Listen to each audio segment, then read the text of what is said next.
একটা কোষ সে যদি নিজে নিজেই আরো 4-5টা কোষকে জন্ম দিতে পারে, সেটা কিন্তু অ্যাসেক্সুয়াল হয়ে গেল, কারণ তার আর অন্য সেকেন্ডার একটা সেলের কোনো দরকার পড়ছে না, নিজেই পারছে। আর থার্ড হচ্ছে asexual reproduction is a very fast process. Unisexual flowers দেখতে পাই, যে either male flower or female flower, বা বাইসেক্সুয়াল ফ্লাওয়ার্স দেখতে পাই যে ফ্লাওয়ারের মধ্যে মেল এবং ফিমেল পার্টস একই সাথে আছে, যেমন চায়না রোজ বা জবা ফুল। আর একটাও ক্ষেত্র আছে যেখানে প্ল্যাসেন্টা নেই, সেটাকে আমরা কি বলি, ওভো ভিভি প্যারাস, যেমন র্যাটেল স্নেকসদের মধ্যে হয়। র্যাটেল স্নেক আমেরিকাতে পাওয়া যায়, খুব বিষাক্ত। ওভোভিভি প্যারাসটা কি, বা কিছু শার্কের মধ্যে দেখা যায়, হাঙরের মধ্যে। এটা কি, মায়ের বডির ভেতরেই এগস তৈরি হয়ে গেল, বাট মা সেটাকে লে করলো না। দ্য মাদার অ্যানিমাল বা দ্য ফিমেল ডাজ নট লে দ্য এগস, ওই এগস গুলো মাদারের বডির মধ্যেই রইলো, মাদারের বডির মধ্যেই এগ গুলো হ্যাচড হলো। সেই হ্যাচড এগ থেকে যে লাইফ অর্গানিজম গুলো বেরোলো, সেগুলো মাদারের বডি থেকে বেরিয়ে আসছে বাইরে।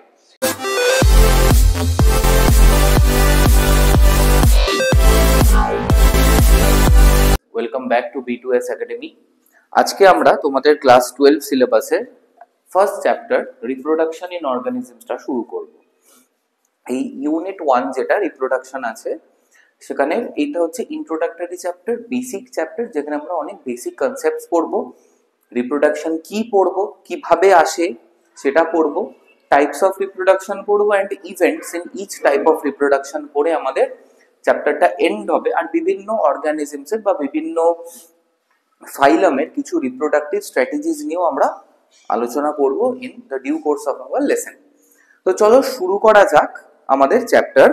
তো দেখো, একটা অর্গানিজম, সেটা প্লান্ট হোক কি অ্যানিমাল হোক, তার কিন্তু একটা বেসিক লাইফ সাইকেল আছে, ঠিক আছে? একটা বেসিক লাইফ সাইকেল আছে। যেমন ধরো, সমস্ত অর্গানিজমসকেই আমরা মানে লাইফ সাইকেলের বেসিসে যদি দেখি, তাহলে দেখবো যে তাদের লাইফ সাইকেলে কয়েকটা বেসিক স্টেপস আছে। যেমন ফার্স্টে হচ্ছে ধরো জুভেনিলিটি, আমরা বলি। জুভেনিলিটিটা কি? এটা কিছুই না, এইটা হচ্ছে যে একটা অর্গানিজম জন্মালো, তো জন্মের পরেই সে কিন্তু রিপ্রোডাকশনের জন্য কেপেবল হয় না, রাইট? জন্মের পরই কিন্তু সে রিপ্রোডাকশনের জন্য কেপেবল হয় না, এবং সে জন্ম থেকে যতদিন না রিপ্রোডাক্টিভলি অ্যাক্টিভ হচ্ছে বা রিপ্রোডিউস করতে পারছে, সেই অবস্থাকে আমরা জুভেনিলিটি বলবো। যেমন মানুষের ক্ষেত্রে দেখো, মানুষের ক্ষেত্রে যেমন একটা এমব্রায়োনিক স্টেজ থাকে, যেটা প্লাস মাইনাস 280 ডেজ মতো থাকে, ওকে? তো জেনারেলি 40 উইকস মতো থাকে এমব্রায়োনিক স্টেজ বা প্রি বার্থ স্টেজ, ঠিক আছে, বা প্রি ন্যাটাল স্টেজ বলি। তারপরে ন্যাটাল স্টেজ, সে যখন জন্মায়, তারপরে 0 to 2 months অব্দি আমরা তাকে বলি ইনফ্যান্সি। 2 months থেকে জেনারেলি 2 years অব্দি আমরা বলি বেবিহুড। 2 years থেকে আপ টু 5 years হচ্ছে early childhood. 5 years to 11 years হচ্ছে লেট চাইল্ডহুড, ঠিক আছে? তো লেট চাইল্ডহুডের পর তার আসছে পিউবার্টি বা অ্যাডোলেসেন্ট, যখন সে আস্তে আস্তে ম্যাচিওর হচ্ছে আর কেপেবল হচ্ছে রিপ্রোডাকশনের জন্য। জেনারেলি এই যে আর্লি অ্যাডোলেসেন্ট পিরিয়ড অব্দি, মানে 11 থেকে 14 অব্দি, সে কিন্তু রিপ্রোডাক্টিভলি অ্যাক্টিভ হচ্ছে না। 14 পর থেকে সে আস্তে আস্তে অ্যাক্টিভ হচ্ছে, রাইট? তো আমরা বলতেই পারি যে মানুষের ক্ষেত্রে ফ্রম 0 to 14 years অব্দি জুভেনিলিটিটা থাকে। এবার এই জুভেনাইল পিরিয়ড বা যাকে জুভেনিলিটি বলছি, এটা কিন্তু বিভিন্ন অর্গানিজমের বিভিন্ন রকমের, based on there life span. যেমন ধরো, যত ছোট লাইফ স্প্যান হবে একটা অর্গানিজমের, তার জুভেনিলিটির পিরিয়ড তত কম হবে, কমন সেন্স। আর যার লাইফ স্প্যান যত লম্বা হবে, তার জুভেনিলিটির টাইম স্প্যান তত বাড়বে। ফর এক্সাম্পল, বাটারফ্লাই, যেমন যে কোনো ধরো কমন ক্রো বলে একটা বাটারফ্লাই আছে, ঠিক আছে, এরকম অনেক কিছু আছে, নাইটিঙ্গেল, এরকম প্রচুর বাটারফ্লাই এর ক্যাটাগরি আছে। তো এদের লাইফ স্প্যান বা আয়ুষ্কাল হচ্ছে 1 থেকে 2 সপ্তাহ। মানে ক্যাটারপিলার থেকে সে যখন বাটারফ্লাই হচ্ছে, ক্যাটারপিলার তো আর রিপ্রোডাক্টিভলি অ্যাক্টিভ নয়, সে রিপ্রোডিউস করতে পারে না। তো বাটারফ্লাই যখন সে হচ্ছে ক্যাটারপিলার থেকে, তো সেদিন থেকে আপ টু 2 উইকস অব্দি হচ্ছে তার লাইফ স্প্যান। তাহলে বুঝতেই পারছো যে তার জুভেনিলিটি কয়েক ঘন্টা মাত্র, মানে জাস্ট সে কয়েক ঘন্টার পর থেকেই, বা ধরো জেনারেলি 24 to 48 আওয়ার্স পরেই সে সেক্সুয়ালি ম্যাচিওর হয়ে যায়। আরো কিছু অর্গানিজম আছে আরো কম লাইফ স্প্যানের, বা তো ছোটদের বুঝতেই পারছো, বড়দের ধরো যেমন বেনিয়ান ট্রি 300 to 400 ইয়ার্স বাঁচতে পারে অ্যাভারেজ, বেশিও আছে এরও। তো তাদের জুভেনিলিটি অনেক বেশি, ঠিক আছে। সিকোয়া ট্রিজ, যাকে জায়ান্ট রেডউড বলে, ক্যালিফোর্নিয়াতে পাওয়া যায়, তাদের এজ জেনারেলি 3000 to 4000 ইয়ার্স অব্দি হতে পারে। তো তাদের জুভেনিলিটি বুঝতেই পারছো, মানে 500-600 বছর ধরে তারা জুভেনাইল থাকে। জুভেনিলিটির পরে যেটা আসে সেটাকে আমরা বলি ম্যাচিউরিটি ফেজ বা সেক্সুয়াল ম্যাচিউরিটি ফেজ। এই ফেজে সে কেপেবল হয় টু সেক্সুয়ালি বা সেক্সুয়ালি রিপ্রোডিউস, এনিওয়ে সে রিপ্রোডিউস করতে পারছে, এজ অফ রিপ্রোডাকশন। তারপরে আসে এজিং বা সেনেসেন্স। ফার্স্টে আসে এজিং, তার এজ হচ্ছে, ঠিক আছে, সরি ইটা কেন দিলাম কে জানে, হোয়াটএভার, তার এজ হচ্ছে এজিং, ঠিক আছে, তার বয়স হচ্ছে। বয়স হবার পরে তার কি হচ্ছে, একটা পিরিয়ড আছে যাকে আমরা বলছি সেনেসেন্স। এটা কি পিরিয়ড অফ ইররিভার্সিবল এজিং। এজিং কিন্তু অনেক রকম ভাবেই হতে পারে, যেমন ধরো কেউ খুব অসুস্থ হয়ে পড়লেন হঠাৎ করে, ডিজেনারেটিভ ডিজিজ হয়েছে তার কোনো, যেমন ধরো ডিউশেনস মাসকুলার ডিস্ট্রফি বলে একটা ডিজিজ আছে, যেটা যদি কম বয়সী কারোর হয়, তার মাসেল এত বেশি ক্ষয় হবে, এত বেশি মাসেল লস হবে, উইকনেস আসবে, যে তার মানে ফিজিওলজিক্যাল এজ, মানে মাসকুলার সিস্টেমের বা স্কেলিটো মাসকুলার সিস্টেমের physiological age will be equivalent to a very old person, 60-70 বছর লোকের মতো হয়ে যাবে, বাট তার হয়তো বায়োলজিক্যাল এজ হয়তো অনলি 40 এরকম। বাট সেটাকে কিন্তু অনেক ক্ষেত্রে ট্রিট করে ঠিক করে দেওয়া যায়, যদিও ডিউশেনস মাসকুলার ডিস্ট্রফির সেরকম কোনো ট্রিটমেন্ট নেই, বাট রেস্ট্রিক্ট করা যায়। অনেক ডিজেনারেটিভ ডিজিজ আছে, যেমন ধরো টিউবারকুলোসিস। তোমার শরীরের ক্ষয় হবে, র্যাপিড যত ক্ষয় হবে তত র্যাপিড এজিং হবে তোমার বডি, ঠিক আছে। নিউ সেলস তৈরি হয়, ওল্ড সেলস মারা যায়, তো এটা রেট আছে। তো rate of death of cells যদি rate of production of cells এর থেকে বেশি হয়, তাকেই আমরা এজিং বলতে পারি। তো যে কোনো রকম ডিজেনারেটিভ ডিজিজ যেমন টিউবারকুলোসিস, তাতে কিন্তু এজিংটা হয়, বাট মেডিসিনস খাও, প্রপার তোমার রিহ্যাবিলিটেশন হোক, you will be back to normal. তো এটা রিভার্সিবল। বাট যখন এই এজিংটা ইররিভার্সিবল হয়ে যাবে, মানে তোমার যাই হোক না কেন নর্মালি আছো, কোনো রোগ ভোগ কিচ্ছু হয়নি, যাই হয়ে যাক না কেন, যত মেডিসিন খাও যাই করো, your physiological systems will not be back to as it was a few years ago, সেই স্টেজ থেকে আমরা বলবো সেনেসেন্স। এবং এই সেনেসেন্স স্টেজে চলে গেলে রিপ্রোডাকশন কিন্তু থেমে যায়, রিপ্রোডাক্টিভ এবিলিটি নষ্ট হয়ে যায়। এরপরে কি আসছে, এরপরে ইনএভিটেবল পরিণতি প্রত্যেকে, দ্যাট ইজ ডেথ। এটা সবার হয়, জন্মালেই মরতে হবে, এটা আমরা সবাই জানি, উইথ আ ফিউ এক্সেপশনস। ধরো একটা ব্যাকটেরিয়া, ঠিক আছে, সে সে বাইনারি ফিশনে একটা থেকে দুটো হয়ে গেল, সে কিন্তু ইমমর্টাল। তার কারণ দেখো, তার যে ডটার সেলস গুলো তৈরি হচ্ছে ব্যাকটেরিয়ার, সেগুলো তো পুরোপুরি সেই মাদার সেলের ক্লোন, তাই না, পুরোপুরি মাদার সেলের ক্লোন তারা, কোনো ডিফারেন্স নেই, কোনো ডিফারেন্সই নেই তাদের মধ্যে। মানে অ্যাজ ইফ লাইক আমি এই দাঁড়িয়ে আছি তোমাদের সামনে, I am splitting into two, that's it. তো স্প্লিট করে আমার বডি থেকে যে বেরোবে সেও আমি, আর আগে তো আমিই ছিলাম। তো ভাবো আমি যে অরিজিনাল যেটা আমি, সেটা মারা গেলে, মানে যেটা এক্ষুনি আমার বডি থেকে বেরোলো সেটা বেঁচে রইলো, তো ধরো সে তো আমার থেকে অনেক বেশি বাঁচবে, আমি তো তার থেকে এত বছর বেঁচে এসেছি। তো অবভিয়াসলি তার আজকে ডে 1, তো আমাদের দুজনেরই লাইফ স্প্যান এক হলে এই অরিজিনাল আমিটা মরে যাওয়ার পরেও সে অনেক বছর বাঁচবে, তাই তো? এবং তার থেকেও স্প্লিট হয়ে আর একটা যদি বেরোয়, তো I can live for like thousands and thousands of years. তো এটাকে কিন্তু কিছুটা ইমমর্টালিটি আমরা বলতে পারি ইন দিস সেন্স। বাট হ্যাঁ, অবভিয়াসলি অরিজিনাল সেল যেটা থেকে শুরু হয়েছিল সেটা তো একটা সময় মারা যাবেই, তো ডেথ হবেই, ঠিক আছে, ডেথ হবেই। এবার ডেথ নিয়েও, ফিজিক্যাল ডেথ নিয়েও কিন্তু ইমমর্টালিটি অ্যাচিভ করা যায় ইন মাইক্রোবিয়াল ওয়ার্ল্ড। এই অবধি হলো একটা স্টেজ। এবার রিপ্রোডাকশন, এই কথাটার মানেটা কি? কথাটার মানে খুব সোজা। সেটা হচ্ছে কি, রিপ্রোডাকশন হচ্ছে সেই প্রসেস বা পদ্ধতি যার মাধ্যমে আমরা নিজের মতোই আর একটা অর্গানিজমকে তৈরি করতে পারি। The ability to produce another offspring of the same kind is called reproduction. ব্যাস, এইটাই হচ্ছে কনসেপ্ট। এইটুকু মাথায় রাখলেই হবে। এবার দেখো, নিজের মতো বলেছি বা of the same kind. Same kind মানে একটা কুকুরের ছানা, ঠিক আছে, সে যখন ছোট থাকে, ছোট থেকে যখন বড় হয় সে কুকুরই হবে, রাইট? ডগ, তাকে তুমি যত ভালো ট্রেনিং দাও, যাই করো, পেডিগ্রি খাও, হ্যান খাও, ত্যান খাও, সে কিন্তু কখনোই, মানে not in a single case, সে কিন্তু অন্য কোনো অ্যানিমাল হবে না, মানে ঘোড়া হয়ে যাবে না বা হাতি হয়ে যাবে না, তাই না? সিমিলারলি একটা, তুমি যদি তুমি বাড়িতে একটা পাখি পশু, সেই পাখিটার যখন তার ডিম পারবে, সেখান থেকে বাচ্চা হবে, তো সেই বাচ্চা পাখিগুলো তার মা বাবার মতোই হবে, তাই না? সেগুলো কখনোই অন্য কোনো অ্যানিমাল হবে না, সে মাছ হয়ে যাবে না হঠাৎ করে।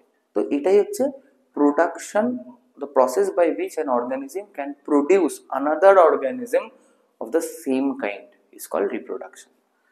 বেশ, তবে রিপ্রোডাকশন দু রকমের হয়, সেটা তোমরা জানো, সেক্সুয়াল রিপ্রোডাকশন আর আসেক্সুয়াল রিপ্রোডাকশন। সেক্সুয়াল রিপ্রোডাকশনটা আমরা পরে আসবো, আগে আমরা আলোচনা করবো সেক্সুয়াল রিপ্রোডাকশন বা অযৌন জনন।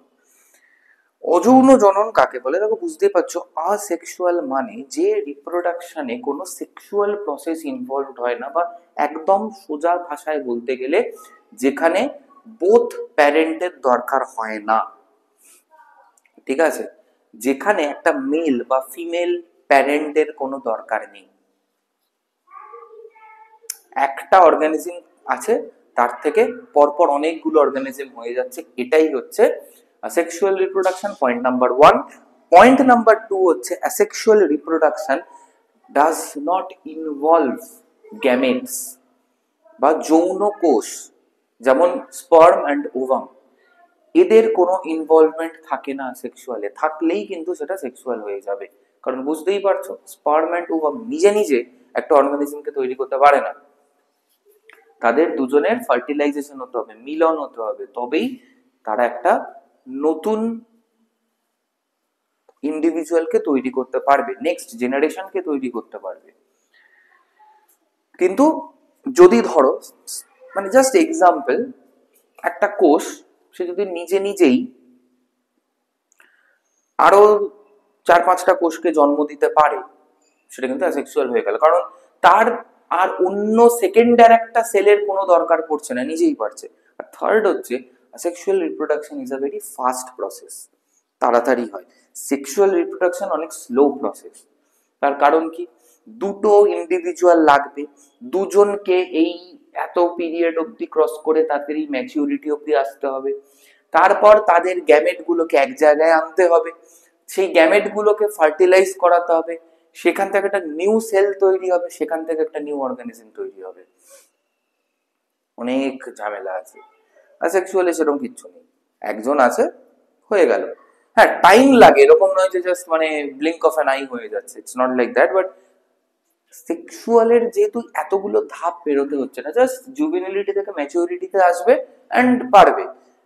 ওই মাঝখানের যে স্টেপ গুলো আছে, গ্যামেট তৈরি হওয়া, গ্যামেটের মিলন, গ্যামেট থেকে মানে সেই মিলিত গ্যামেটের যে প্রতিরূপ, সেখান থেকে আবার নতুন করে কোনো অর্গানিজম তৈরি হচ্ছে, এই সমস্ত কিচ্ছু লাগবে না।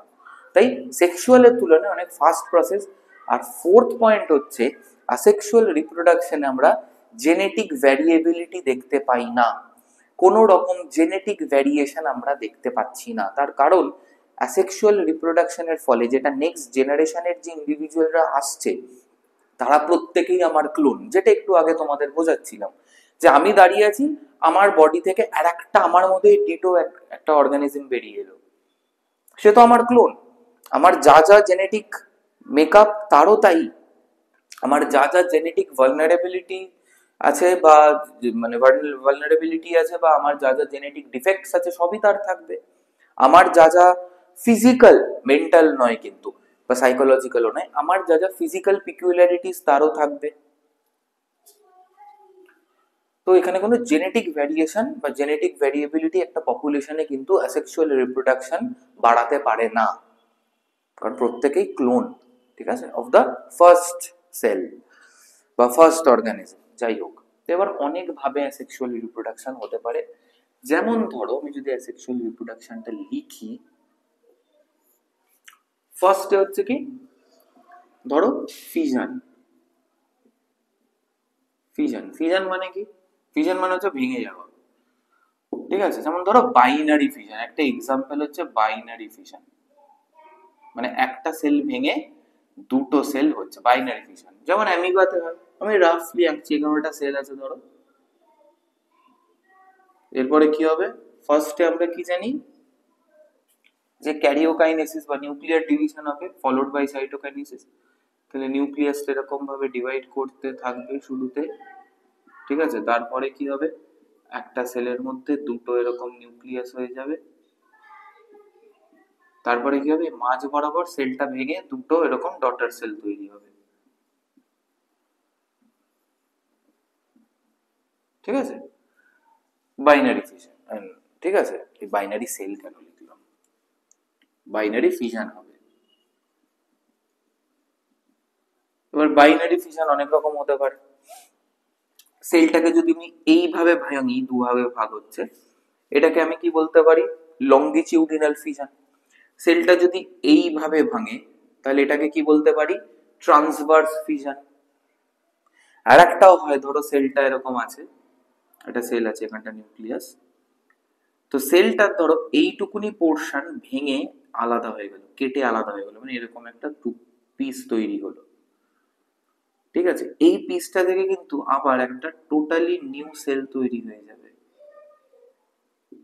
একে কি বলে? একে বলে প্লাজমোটমি। প্লাজমোটমি, ঠিক আছে।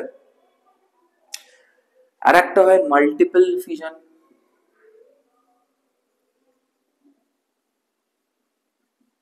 জেনারেলি কোনো আনফেভারেবল কন্ডিশনে মাইক্রোবসরা এটা করতে পারে। এটা জেনারেলি সিস্ট ফর্মেশনের সাথে আমরা দেখতে পাই, cyst formation. Cyst formation, cyst সেটা কি? ধরো এটা আনফেভারেবল কন্ডিশন আছে, একটা সেল।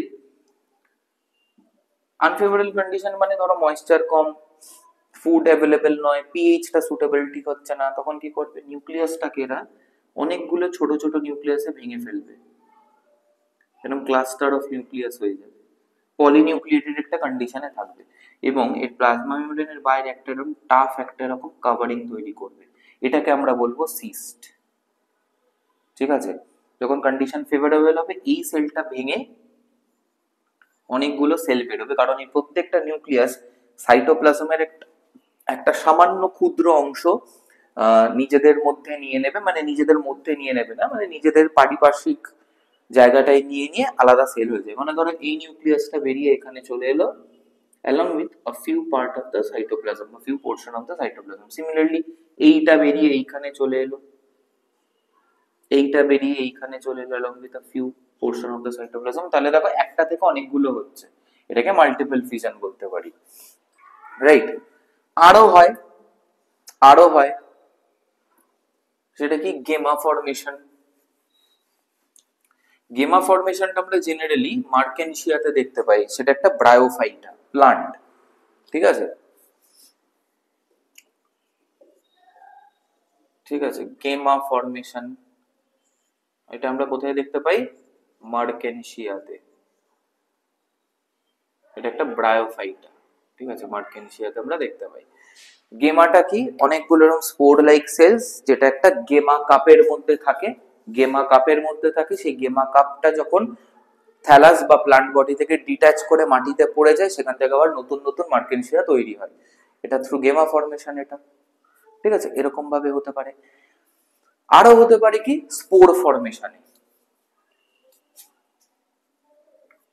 যেমন অ্যালগি আর ফাঙ্গাস আমরা দেখতে পাই স্পোর ফর্মেশন, ঠিক আছে, অ্যালগি, ফানজাই, এগুলোতে আমরা দেখতে পাই। যেমন ফর এক্সাম্পল ধরো ফাঙ্গাসের কথাই যদি ধরো, তাহলে জুওস্পোর্স আছে যেগুলো মোটাইল, ঠিক আছে, কনিডিয়া আছে যেগুলো নন মোটাইল, যাকে আমরা সেসাইল বলি, মানে মোটাইল মানে ফ্রিলি মুভ করতে পারে, আর সেসাইল মানে ফ্রিলি মুভ করতে পারে না। তো জুওস্পোর্স মোটাইল স্পোর্স, এটা অ্যাসেক্সুয়াল স্পোর্স, ঠিক আছে। তেমনি কনিডিয়া আছে, এরকম স্পোর ফর্মেশনে কিন্তু এরা হচ্ছে সিসাইল, এরকম স্পোর ফর্মেশনে হতে পারে, হতে পারে, ঠিক আছে। আর একটা কিভাবে হতে পারে, আর একটা হতে পারে হচ্ছে বাডিং। আমি এই সাইডটা রিমুভ করে দিচ্ছি, নাহলে আই ক্যানট ড্র।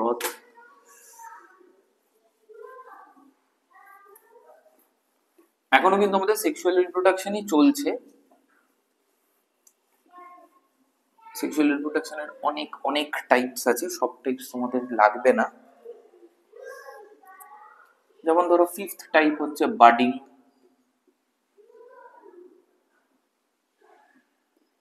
এটা কোথায় দেখা যায়? হাইড্রাতে দেখা যায়। আমি যদি রাফ একটা আঁকি, ধরো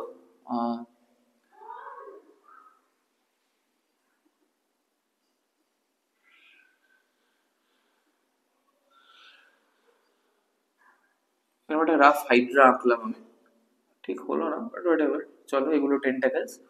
তো হাইড্রার এই বডি থেকে এরকম একটা টিউবার মতো তৈরি হয়, যাকে আমরা বার্ড বলতে পারি। এটা কি হয় আলটিমেটলি, হাইড্রার বডিটা যদি আমি জাস্ট বডি পোর্শনটাই আঁকছি, এই বার্ডটা আস্তে আস্তে বড় হয়ে একটা হাইড্রার শেপ নেয় along with tentacles and all. Ultimately কি হয়, এই বার্ডটা হাইড্রার বডি থেকে খসে পড়ে যায় সাবস্ট্রেটামে বা মাটিতে, পড়ে একটা নিউ হাইড্রা এরকম ভাবে তৈরি করে, ঠিক আছে, এটাকে বার্ডিং বলে। এটা অ্যাসেক্সুয়াল, বুঝতেই পারছো, একটা প্যারেন্টের বডি থেকেই হচ্ছে। তো এই পাঁচটা মেন ক্যাটাগরি। আর একটা ক্যাটাগরি আছে, সেটাকে আমরা কি বলি? রিজেনারেশন।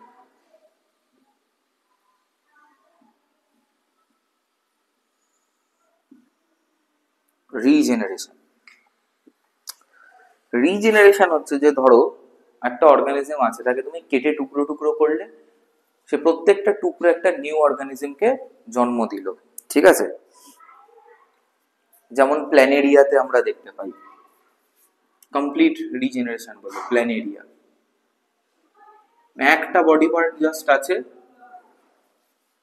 ঠিক আছে, সেখান থেকে অনেকগুলো প্ল্যানেরিয়া তৈরি হয়ে গেল, একে হলোফাইসিস বলে, ঠিক আছে, হলোফাইসিস বলে। আরো রিজেনারেশন হচ্ছে যে ধরো ধরো সেগুলোকে ঠিক রিপ্রোডাকশন বলা উচিত না, যেমন যেমন ফুল রিজেনারেশন যেটা প্ল্যানেরিয়ার যেমন হয়, মানে একটা প্ল্যানেরিয়া এরকম দেখতে হয়, এরকম দেখতে হয়, ঠিক আছে, এখানে আই স্পটস থাকে। একে যদি তুমি এরকম 1 2 3 4 5 6 7 8 এতগুলো টুকরোতে কাটো, প্রত্যেকটা টুকরো থেকে একটা করে নতুন প্ল্যানেরিয়া তৈরি হবে, ঠিক আছে, একে মরফোল্যাক্সিস বলে।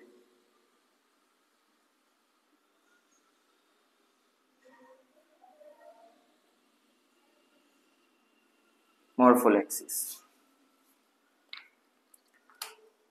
তো এটাও একটা টাইপ অফ কিন্তু অ্যাসেক্সুয়াল রিপ্রোডাকশন, ঠিক আছে।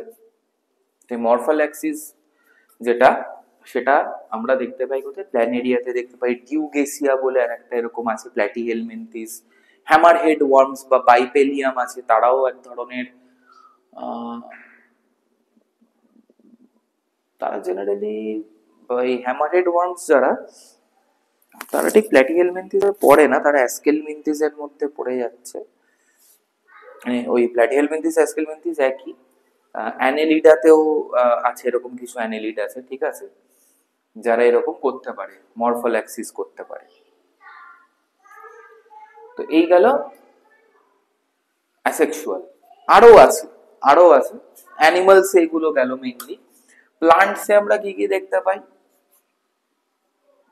প্লান্টসেও কিন্তু আমরা এই বাড বা এই যে মানে স্টেম কাটিং বা এগুলো না লিখে একবারেই বলতে পারো যে ভেজিটেটিভ প্রোপাগেশন, যেটা আমরা প্লান্টসে দেখতে পাই, ভেজিটেটিভ প্রোপাগেশন।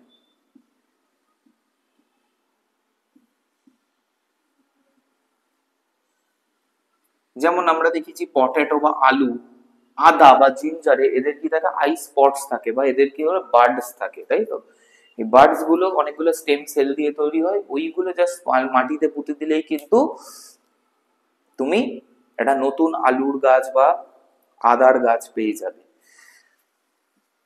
তো বার্ডস থাকে, টিউবার্স থাকে, ঠিক আছে,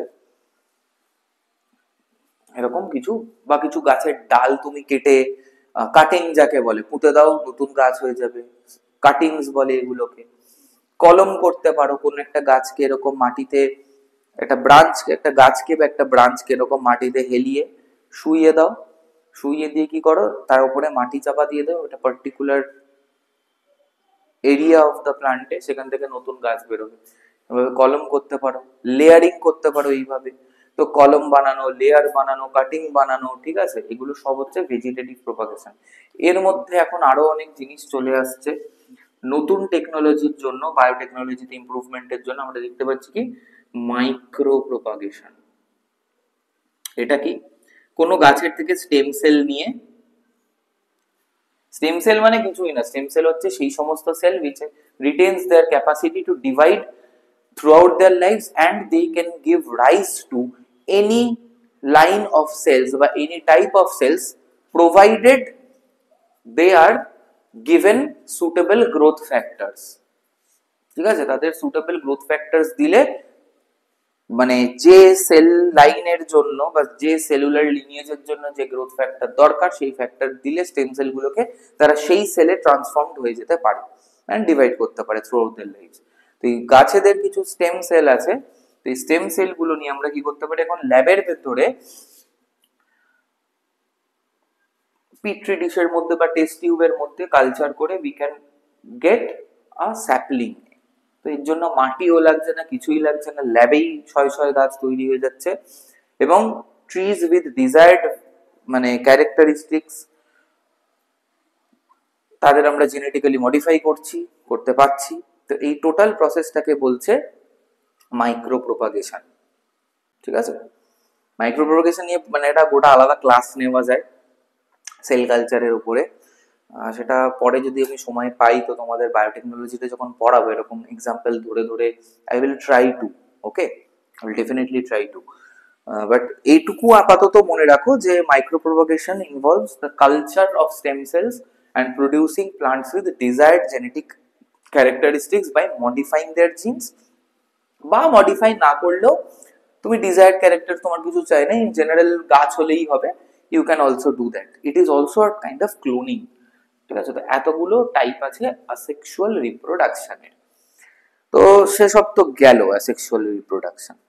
এবার অ্যাসেক্সুয়াল রিপ্রোডাকশনের মধ্যে আমরা একটা জিনিস কিন্তু ফলো করলাম, যে দেখো প্রত্যেকটা কেসেই, আটখানা কেসেই কিন্তু প্রথমের চারটে যে বেসিক পয়েন্ট বললাম সেগুলো কিন্তু ম্যাচ করে যাচ্ছে, যে দুটো প্যারেন্ট লাগে না, একটা অর্গানিজমই লাগে, দেখতেই পাচ্ছ একটা অর্গানিজমই হয়ে যাচ্ছে, ঠিক আছে। ডাজ নট ইনভলভ গ্যামেটস, এখানে গ্যামেটস এর কোনো উল্লেখ আমরা পাইনি, করিও নি।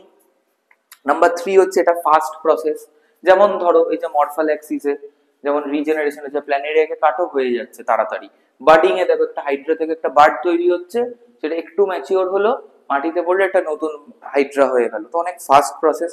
আর নাম্বার 4 হচ্ছে যে এরা কিন্তু প্যারেন্টের সাথে জেনেটিক্যালি আইডেন্টিক্যাল বা they are clone of their parent, and asexual reproduction does not increase the genetic variability in a population, সেটা তো বুঝতেই পারছো, এখানে কোনো জিন মিক্সিং হচ্ছে না, তো ক্লোন যেহেতু এরা সবাই, তো পপুলেশনের প্রত্যেকটা individual will be genetically identical to each other, right? তো সেখানে পপুলেশনের কোনো জেনেটিক ভ্যারিয়েশন বাড়ছে না। হ্যাঁ, তুমি বলতেই পারো যে এখন যদি কারোর মধ্যে মিউটেশন হয়, তার মধ্যে যদি নেচারে অ্যাডাপটিভ স্ট্রেসের জন্য ভ্যারিয়েশন চলে আসে, আসতেই পারে, মিউটেশন হলে হতেই পারে এটা। কিন্তু যে ধরো যে একটা অ্যাডাপটিভ স্ট্রেস যদি আসে, তাদের মধ্যে কিন্তু ইনবর্ন মিউটেশন থাকছে না, ইনহেরেন্টলি তাদের ভ্যারিয়েশন থাকছে না, রাইট? তো সেখানে ভ্যারিয়েশন গ্রো করা খুব ডিফিকাল্ট আনটিল অ্যান্ড আনলেস সেরকম কোনো মিউটেশন হচ্ছে। যদি ভ্যারিয়েশন না আসে, একটা কোনো সিলেক্টিভ প্রেশার আসবে, যদি ওদের আনফেভারেবল জিনস থাকে সেই কন্ডিশনের জন্য, গোটা পপুলেশন এক্সটিংক্ট হয়ে যাবে। একটা ইনফেকশাস ডিজিজ হলো যার বিরুদ্ধে কোনো ইমিউনিটি নেই, কোনো প্রতিরক্ষা নেই, ব্যাস সবাই মরে যাবে। তো এটা কিন্তু একটা ডিসঅ্যাডভান্টেজ। এই ফোর্থ পয়েন্টটা কিন্তু সেক্সুয়াল রিপ্রোডাকশনের একটা ডিসঅ্যাডভান্টেজ, যে কোনো জেনেটিক ভ্যারিয়েবিলিটি নেই, মানে different kind of environmental conditions এরা সার্ভাইভ করতে পারবে না, তাই এরা restricted to a particular kind of environment. এরা কিন্তু জেনারেলিস্ট অ্যান্ড মানে অর্গানিজমস নয়, এরা specialist organism in terms of their habitat preference. Okay, তো এরা সব জায়গায় কিন্তু সুটেবল নয়, এরা সব জায়গায় অ্যাডাপ্ট করতে পারে না, কারণ অ্যাডাপ্ট করার জন্য ভ্যারিয়েশন দরকার ফ্রম ইওর বার্থ, তোমার তো সেটা নেই। তো তোমাদের সেই পপুলেশন যদি এরকম হয় যে অ্যাসেক্সুয়ালি রিপ্রোডিউস করছি, মিটে গেল ঝামেলা, এবার ধরো এমন একটা ন্যাচারাল ডিজাস্টার এলো, নেচার ক্লাইমেট এমন ভাবে বদলে গেল, যার বিরুদ্ধে অ্যাডাপ্ট করার জন্য আমাদের মধ্যে কোনো সুটেবল জেনেটিক কম্বিনেশন নেই, প্রত্যেকে মারা যাবে, গোটা পপুলেশন এক্সটিংক্ট হয়ে যাবে। তো এটা কিন্তু একটা ডিসঅ্যাডভান্টেজ অফ আসেক্সুয়াল রিপ্রোডাকশন। তো এবার দেখো আমরা আস্তে আস্তে সেক্সুয়াল রিপ্রোডাকশনের দিকে এগোচ্ছি। সেক্সুয়াল রিপ্রোডাকশন এলো কেন? প্রথম কথা, sexual reproduction is much more energy consuming, কারণ গ্যামেট তৈরি করতে হচ্ছে, তাদের ম্যাচিওর করতে হচ্ছে, তাদের কম্বাইন করতে হচ্ছে, প্রচুর প্রচুর এনার্জি লাগে। তো এনার্জি কনজাম্পশন একটা অর্গানিজমে যত কম হবে তত ভালো, তো তাই না? ওই যে একটা কথা আছে না যে সুখে থাকতে ভূতের কিল। তার মানে কি? মানে হচ্ছে তুমি ভালো আছো, সুখে আছো, শান্তিতে আছো, বাড়িতে বসে একদম রিল্যাক্স করছো, শুয়ে শুয়ে রিলস দেখছো, গুড লাইফ। হঠাৎ তোমার মনে হয় লাইফে কিছু করতে হবে, পড়াশোনা করব, কাজ করব, কেরিয়ার বানাবো, বা জিমে যাব, বডি বানাবো, হ্যাঁ বডি বিল্ডার হবো, ফিটনেস ইনফ্লুয়েন্সার হবো, এরকম যদি তোমার হঠাৎ মাথায় ভূত চাপে, তখন কি হবে? তুমি ছুটবে, দৌড়াবে, লাফাবে, ঝাঁপাবে, তো তোমার এনার্জি খরচ হবে। বাট ন্যাচারালি তোমার বডি কখনোই চায় না, তোমার ব্রেন চায় না, মানে ব্রেন বললাম কারণ বডি অ্যান্ড মাইন্ড দুটোই চায় না যে তোমার এনার্জি খরচ হোক। সবাই চায় তোমার মধ্যে প্রচুর এনার্জি থাকুক, খরচ করার কোনো দরকার নেই। তো সেক্সুয়াল রিপ্রোডাকশন তাহলে কেন হচ্ছে? এটা তো সব থেকে মানে একটা অর্গানিজমের most energy consuming physiological process হচ্ছে sexual reproduction. Then why does it happen? For a simple reason. দেখো, সেক্সুয়াল রিপ্রোডাকশন হলেই একটা পপুলেশনে ভ্যারিয়েশন আসবে, এবং তারপরে মিউটেশন হলে হবে, না হলে না হবে। বাট মিউটেশনের দোহাই দিয়ে তো বসে থাকলে হবে না। মিউটেশন ইজ অ্যান অ্যাক্সিডেন্ট, এটা হতেও পারে, নাও হতে পারে। সে হলো না, তার মানে তোমার পপুলেশনে ভ্যারিয়েশন এলো না। তো ভ্যারিয়েশন না এলে যা হয়, আমি একটু আগেই বললাম, মাস এক্সটিংশন। পান থেকে চুন খসবে, ব্যাস ফাঁকা। Just to make the population survive in a varied environmental condition, যা সিচুয়েশনই আসুক না কেন, no matter what happens, the next generation must survive, the population must thrive. এইটার জন্যই অর্গানিজমসরা সেক্সুয়াল রিপ্রোডাকশন ইভলভ করেছে। এইটুকু যদি না থাকতো, তাহলে কিন্তু এইটুকু এনার্জি যদি আমাদের খরচ করার টেন্ডেন্সি বা না থাকতো, বা নিড যদি না থাকতো, বা আমরা যদি না করতাম, তাহলে কিন্তু আমাদের পপুলেশন আজকে এতটা হতে পারতো না, বা এত দূর এগোতেও পারতো না। তো just to increase and maintain the genetic variations and variability in a population, organisms have adopted, most of the organisms have adopted a sexual mode of reproduction. First আমরা কোথায় দেখতে পাই? ফাঞ্জাইতে ওরা ফার্স্ট সেক্সুয়াল রিপ্রোডাকশনের ট্রেন্ড শুরু করে, দেন proper sexual reproduction ওটা দেখতে পাই মানে আমাদের হায়ার প্লান্টসে, ঠিক আছে, জিমনোস্পার্মস, অ্যাঞ্জিওস্পার্মস এদের মধ্যে দেখতে পাই। আর অ্যানিমালসে তো অবশ্যই দেখতে পেয়েছি, অ্যানিমালস অ্যাসেক্সুয়ালও আছে, বাট মোস্টলি সেক্সুয়ালটাই দেখা যায়। যত হায়ার অ্যানিমালস, যত মোর ইভলভড অ্যানিমালস তুমি দেখাবে, তত দেখবে তাদের মধ্যে সেক্সুয়াল রিপ্রোডাকশনই হয়, অ্যাসেক্সুয়াল প্রায় হয় না বললেই চলে, প্রায় না হয় বললেই চলে। কারণ কিছু রেপটাইলস আছে যারা অ্যাসেক্সুয়ালি রিপ্রোডিউস করতে পারে, কিছু হানি বিজ যেমন আছে ওরা অ্যাসেক্সুয়ালি রিপ্রোডিউস করতে পারে, ঠিক আছে, যাকে পার্থিনোজেনেসিস বলে। বাট ওই অবধি মানে রেপটাইলসদের মধ্যে কিছুটা দেখা যায়, সব রেপটাইলস আবার করে না। হায়ার রেপটাইলস বা মাচ মোর ইভলভড রেপটাইলস যেমন যেমন ক্রোকোডাইলস, ঠিক আছে, তারা কিন্তু আবার এটা করতে পারে না। একটু লেস ইভলভ বা লোয়ার রেপটাইলসই করতে পারে, পাখি পারে না, মানে পারে, সব পাখি নয়, অল্প সংখ্যক কিছু পাখি পারে, বাট সেটা সেই নন ফার্টিলাইজড এগ থেকে আবার কেউ তৈরি হয় না, মানে কোনো অর্গানিজম বেরোয় না। তো এগ তৈরি করতে পারে বাট অর্গানিজম বেরোয় না। তো যদিও কন্ট্রোভার্সিয়াল এটা, কারণ বলা হয় যে নাকি এই যে পার্থেনোজেনেসিসটা কিছু পাখিতেও নাকি দেখা গেছে, কিছু সায়েন্টিস্ট ক্লেম করেছে। তো এটা নিয়ে আমি মানে ওপেন এন্ডেড রাখছি। তো জেনারেলি পারে না বলছি পাখিরা, ম্যামলসরা তো পারেই না, কারণ mammals are the pinnacle of evolution, the most evolved group of animals, and they cannot reproduce asexually because since they are so evolved, their evolution demands sexual reproduction because their evolution demands variation. এই ভ্যারিয়েশনটা ছাড়া তারা বিবর্তনে এগোতে পারবে না, বিবর্তিত হতেও পারবে না, ইভলভড হতেও পারবে না। তো জাস্ট ভ্যারিয়েশনটা আনার জন্য দে মাস্ট রিপ্রোডিউস সেক্সুয়ালি। তো দেখো সেক্সুয়ালি রিপ্রোডিউস করার জন্য যেই বললাম যে জুভেনিলিটি থেকে ম্যাচুরিটি আসবে, তো ইন অ্যানিমালস আমরা বলতে পারি এটা মানে পিউবার্টিটা যদিও আমরা হিউম্যানে বেশি ইউজ করি, বাট অ্যানিমালসেও বলা যায়। প্লান্টসে আমরা বলতে পারি একটা জিনিস, সেটা হচ্ছে ভেজিটেটিভ স্টেট। মানে কি, ধরো একটা সিড, সেটা জার্মিনেট করলো, সিড জার্মিনেশন থেকে ফ্লাওয়ারিং, যতক্ষণ না সেই গাছটা বড় হয়ে ফুল দিচ্ছে মানে সে সেক্সুয়ালি ম্যাচিওর হয়ে গেছে, ম্যাচিউরিটি এসে গেছে, এটা জুভেনিলিটি আর এটা ম্যাচিউরিটি,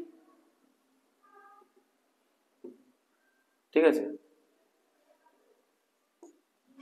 এটা জুভেনিলিটি, এটা ম্যাচিউরিটি। তো এই যে মাঝখানের যে টাইমটা, এটাকে ভেজিটেটিভ ফেজ বলে। Vegetative state or phase.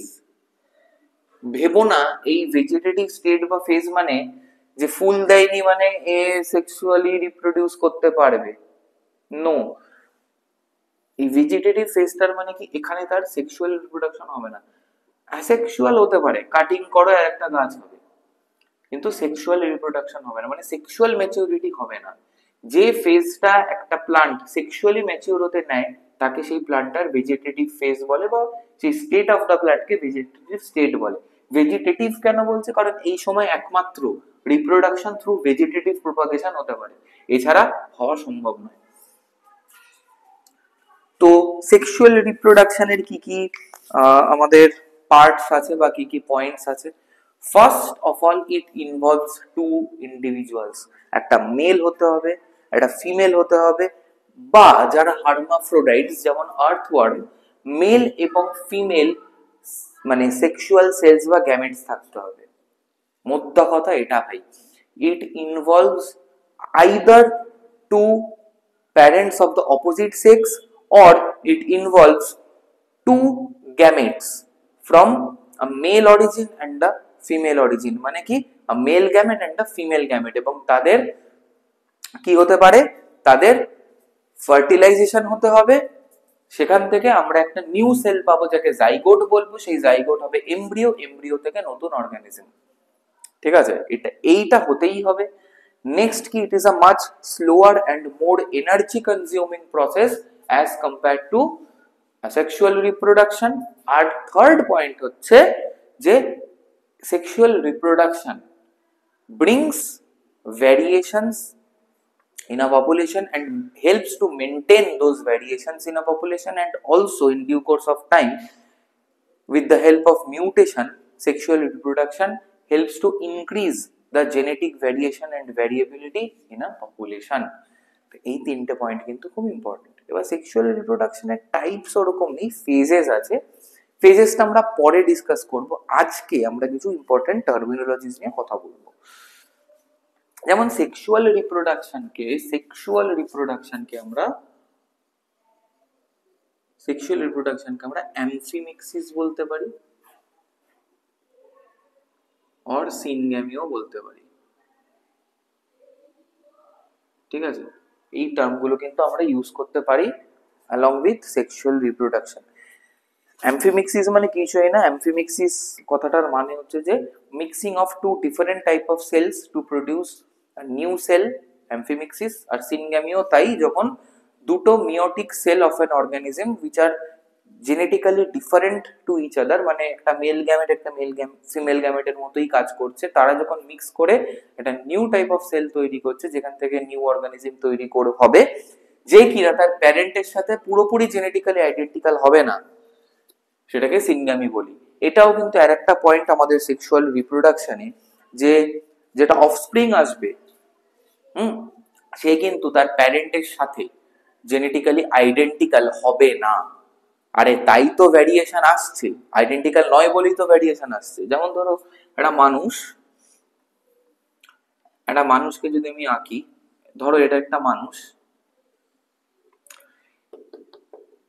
এই দিকে 50% কিন্তু তার নিজস্ব, এটা কিন্তু ডিসিমিলার। এই দিকের যে ডটেড রিজিয়নটা আমি আঁকলাম, এই রিজিয়নটাতে যে জেনেটিক মেকআপ, এটা কিন্তু তার মা এবং বাবার সাথে কোনো মিল নেই, it is completely new due to variation.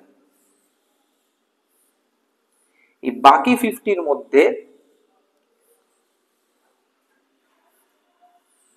এই 25% এসছে তার মেল প্যারেন্ট থেকে, আর এই যে আনশেডেড যে রিজিয়নটা আছে, এই 25% এসছে তার ফিমেল প্যারেন্ট থেকে। ঠিক আছে, তাহলে সেক্সুয়াল রিপ্রোডাকশনের ফলে একটা organism only 50% identical to their parent, আর বাকি 50% এই যে ডটেড রিজিয়নটা আছে, সে কিন্তু তার প্যারেন্টের সাথে নন আইডেন্টিক্যাল, আর তাই ভ্যারিয়েশন তৈরি হয় পপুলেশনে। এই সাইডটার জন্যই ভ্যারিয়েশন তৈরি হয়। আর যে 50% আইডেন্টিক্যাল থাকছে তার প্যারেন্টসদের সাথে, সেখানেও 25% আসছে তার মেল প্যারেন্ট থেকে, আর 25% আসছে ফিমেল প্যারেন্ট থেকে।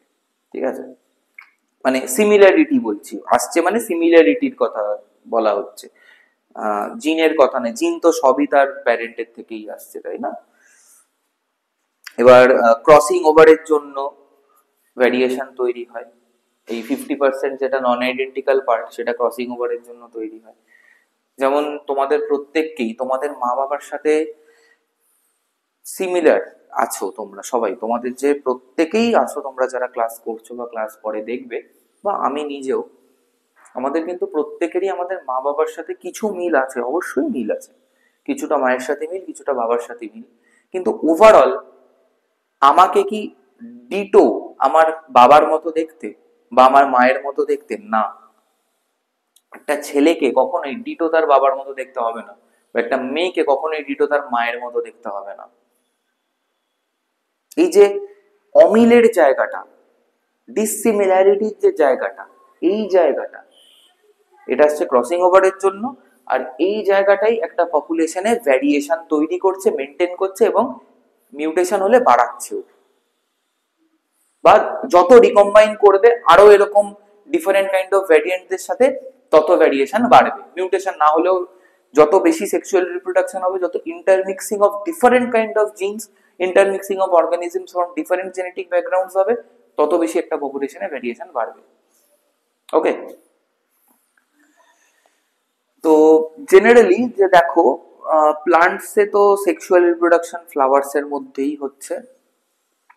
এবার সেক্সুয়াল রিপ্রোডাকশনের উপরে প্লান্টসদের আমরা দুভাবে ভাগ করতে পারি। একটা হচ্ছে যে ধরো মোনোকার্পি। মোনোকার্পি মানে হচ্ছে যে ধরো ধরো ক্যারেটস,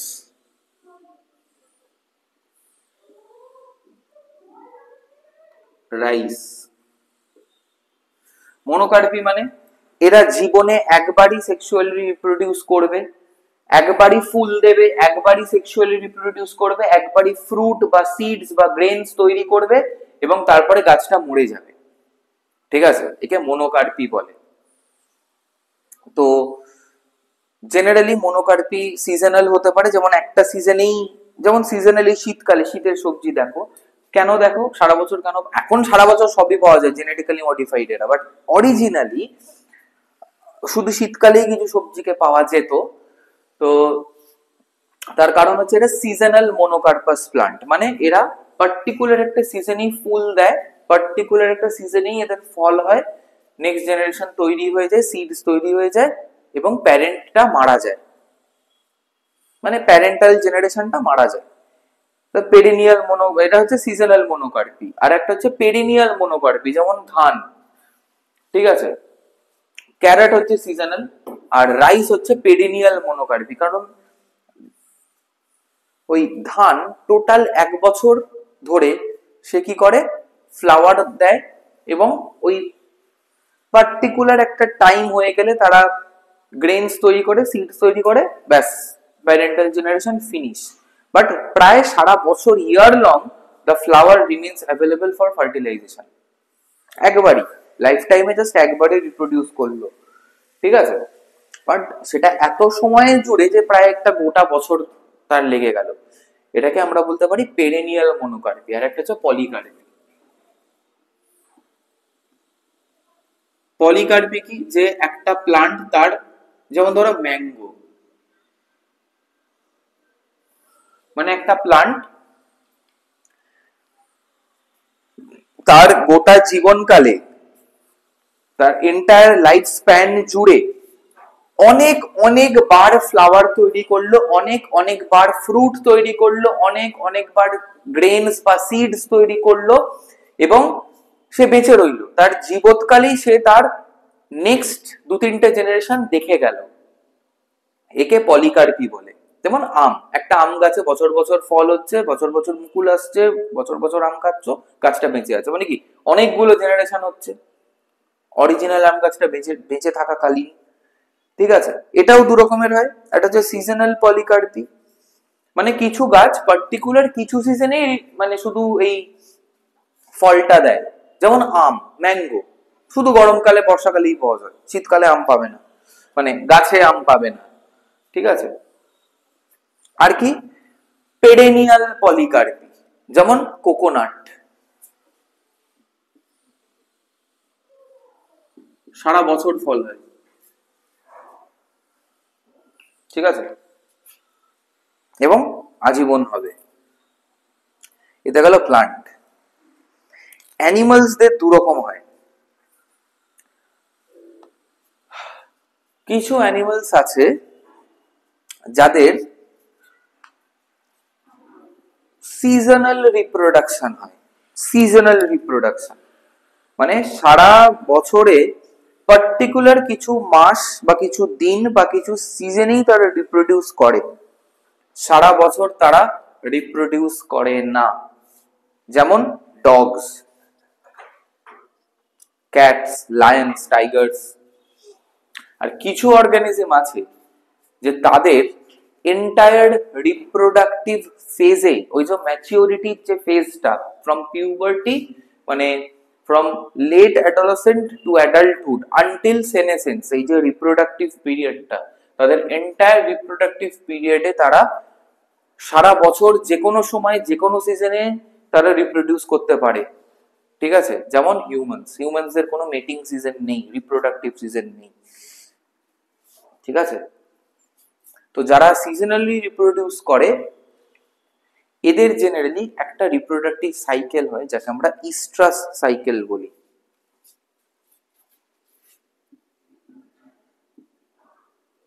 ইস্ট্রাস সাইকেল এটা কি?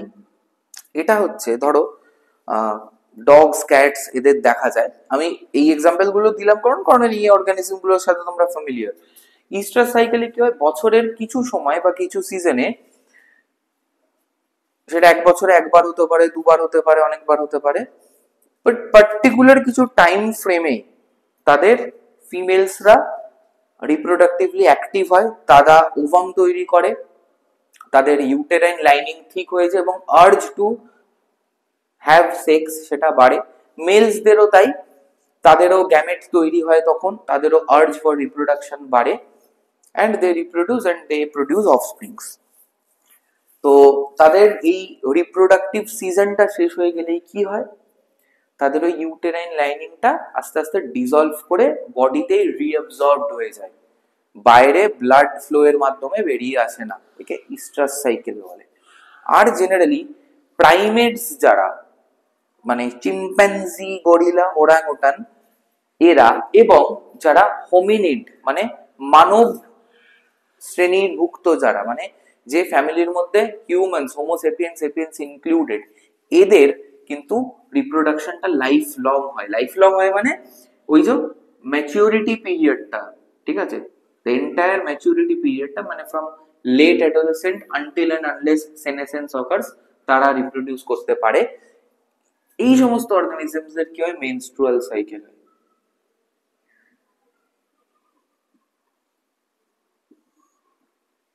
এটা কি হয়, পিরিয়ডিক্যালি সারা বছর জুড়ে বা entire reproductive phase of the life জুড়েই ওভাম তৈরি হয় কিছু দিন অন্তর অন্তর, যেমন মানুষে 28 দিন, এবং ইউটেরাসের ওয়ালটা ঠিক হয়ে যায়, তখন রিপ্রোডিউস করার একটা আর্জ আসে, একটা প্রয়োজন আসে, মানে ফিজিওলজিক্যাল একটা নিড বা আর্জ গ্রো করে ফিমেলসদের। কিন্তু মেলসদের কিন্তু এরকম কিছু না। মেলসদের মানে এই হোমিনিড মেলসদের বা প্রাইমেটসদের, মেলসদের কিন্তু মানে আর্জটা সাইকোলজিক্যাল, ফিজিওলজিক্যাল অতটা নয়, সাইকোলজিক্যাল আর্জ, মানে ইচ্ছা হলো ইউ ক্যান মানে ইন্ডালজ ইন দ্যাট। ফিমেলসদের কিন্তু, হ্যাঁ ফিমেলসদেরও ইচ্ছে হলে they can indulge in that definitely, but সবসময় কিন্তু অফস্প্রিং তৈরি হবে না। এই এই পার্টিকুলার টাইমটা is the most suitable period to have অফস্প্রিংস।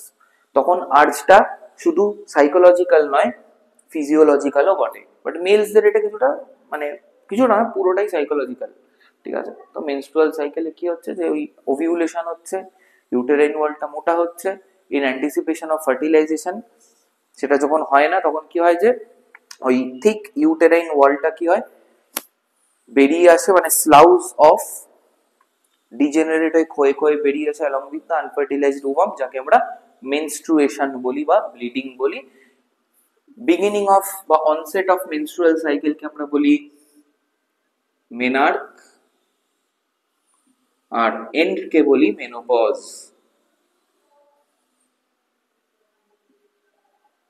ফিমেলসদের একমাত্র, মেলসদের সেরকম কিছু না। মেলসদের জেনারেলি ফ্রম 14 টু মানে বায়োলজিক্যালি টিল ডেথ রিপ্রোডিউস করতে পারে, বাট ধরে রাখা হয় যে 70 অব্দি তাদের body permits them to reproduce, মেলসদের ক্ষেত্রে। আর ফিমেলসদের ক্ষেত্রে মেনার্ক শুরু হয় হচ্ছে 13 or 14 আর শেষ হয়ে যায় ওই 45 to 50 মধ্যে, তারপরে দে ক্যানট প্রডিউস অফস্প্রিংস, ঠিক আছে। কারণ জেনারেলি ফিমেলসদের সেনেসেন্স অনেক আগে চলে আসে due to certain hormonal factors. মেলসদের যেহেতু অত হরমোনাল ইন্ট্রিকেসি নেই, physiologically male body is much more simple than the female body, তাই সেনেসেন্স অনেক পরে আসে মেলসদের, ঠিক আছে। মানে সেনেসেন্স আসাটা কিছুটা হিউম্যানসদের লাইফস্টাইলের উপরেও ডিপেন্ড করে, হ্যাঁ, যত ডিসিপ্লিন লাইফস্টাইল লিড করবে তত ফিমেলসদের সেনেসেন্সটাই 50 পর থেকেই শুরু হয়ে যায়, বাট মেলসদের সেনেসেন্সটা ডিপেন্ডস অন মানে লাইফস্টাইল খুব মানে খুব হেকটিক লাইফস্টাইল, প্রচন্ড স্ট্রেসে থাকে, ইনজুরি আছে প্রচুর আর কি, মানে লাইফে পরিশ্রম হয়েছে, তাদের সেনেসেন্স আগে আসে। আর যারা একটু আরামে থাকে, রিল্যাক্স থাকে, ডিসিপ্লিনড থাকে, স্ট্রেস ফ্রি থাকে, তাদের সেনেসেন্স পরে আসে। যারা ড্রাগ অ্যাডিক্ট, অ্যালকোহলিক, তাদের সেনেসেন্স আগে আসে। যারা ক্লিন লাইফ লিড করে, তাদের সেনেসেন্স পরে আসে। এরকম অনেক ফ্যাক্টরস আছে। ওকে, আরো কয়েকটা জিনিস আছে, ইস্ট্রাস সাইকেলের কয়েকটা ভাগ আছে। যেমন যাদের বছরে একবারই মানে এই ইস্ট্রাস সাইকেলটা হয়, জাস্ট একবারই হয়, তাদেরকে বলে মোনো ইস্ট্রাস।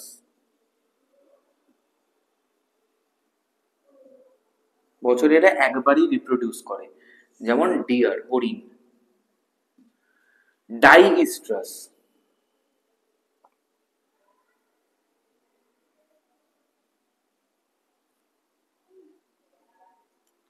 এরা বছরে দুবার মেট করে, দুটো মেটিং সিজন আছে। যেমন ডগসদের একটা মানে অনসেট অফ মনসুনে হয় কুকুরদের, ঠিক আছে, অনসেট অফ মনসুনে একটা রিপ্রোডাক্টিভ পিরিয়ড আছে, আর একটা হচ্ছে এখন এই অনসেট অফ উইন্টারে একটা রিপ্রোডাক্টিভ পিরিয়ড আছে। এটা হচ্ছে পলিইস্ট্রাস। পলিইস্ট্রাসটা কি? পলিইস্ট্রাসটা হচ্ছে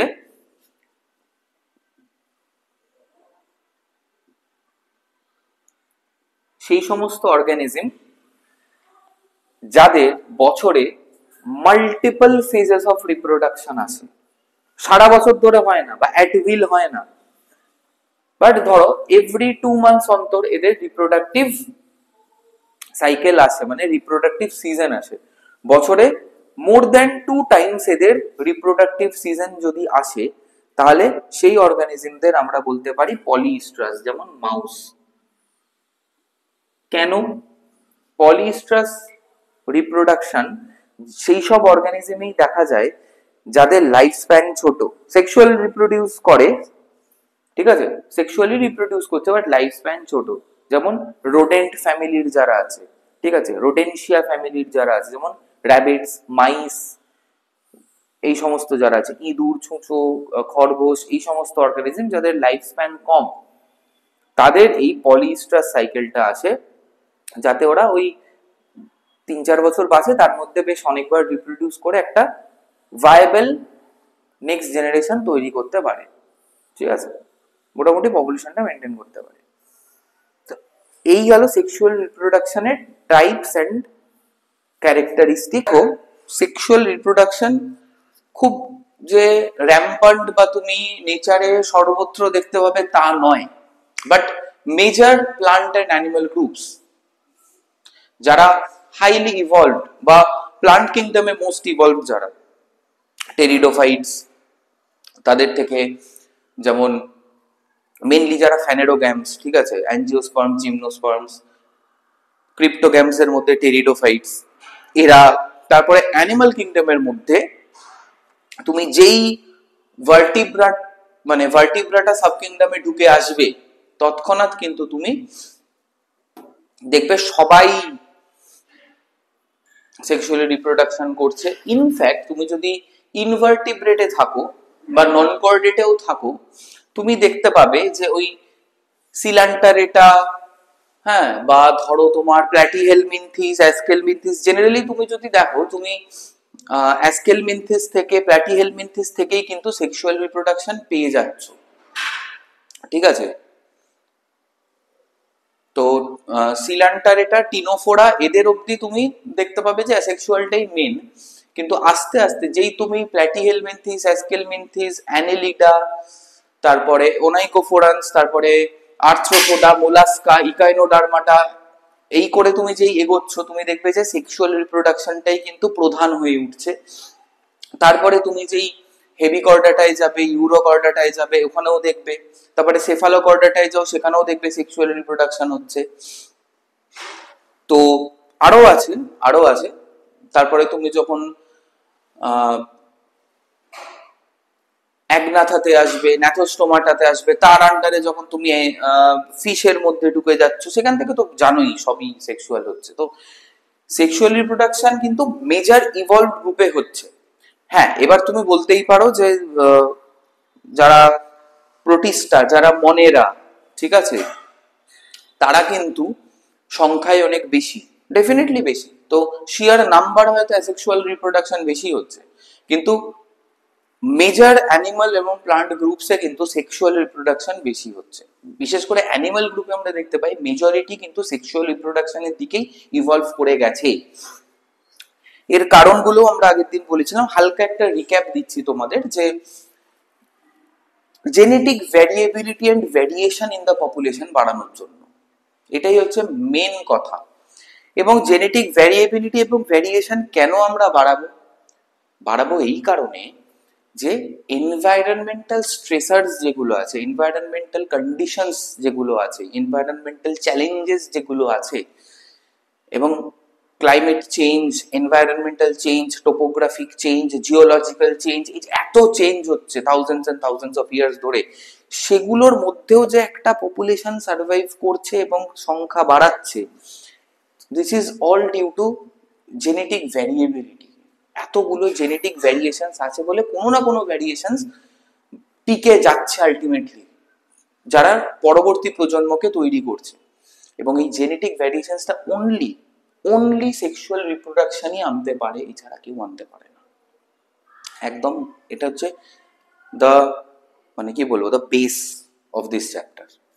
Y organisms are more keen on reproducing sexually, albeit it is a more energy consuming process, it is more taxing on the system, এই কারণে, for the greater benefit। বোঝা গেল? তো চলো আমরা আজকে যেটায় ঢুকবো, সেক্সুয়াল রিপ্রোডাকশনের কয়েকটা ফেজ ওয়াইজ আমরা বুঝবো সেক্সুয়াল রিপ্রোডাকশনটা।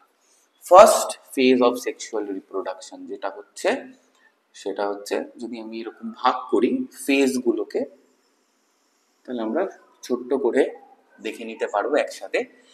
ফার্স্ট ফেজ যেটা হচ্ছে সেটা হচ্ছে গ্যামেট ফর্মেশন।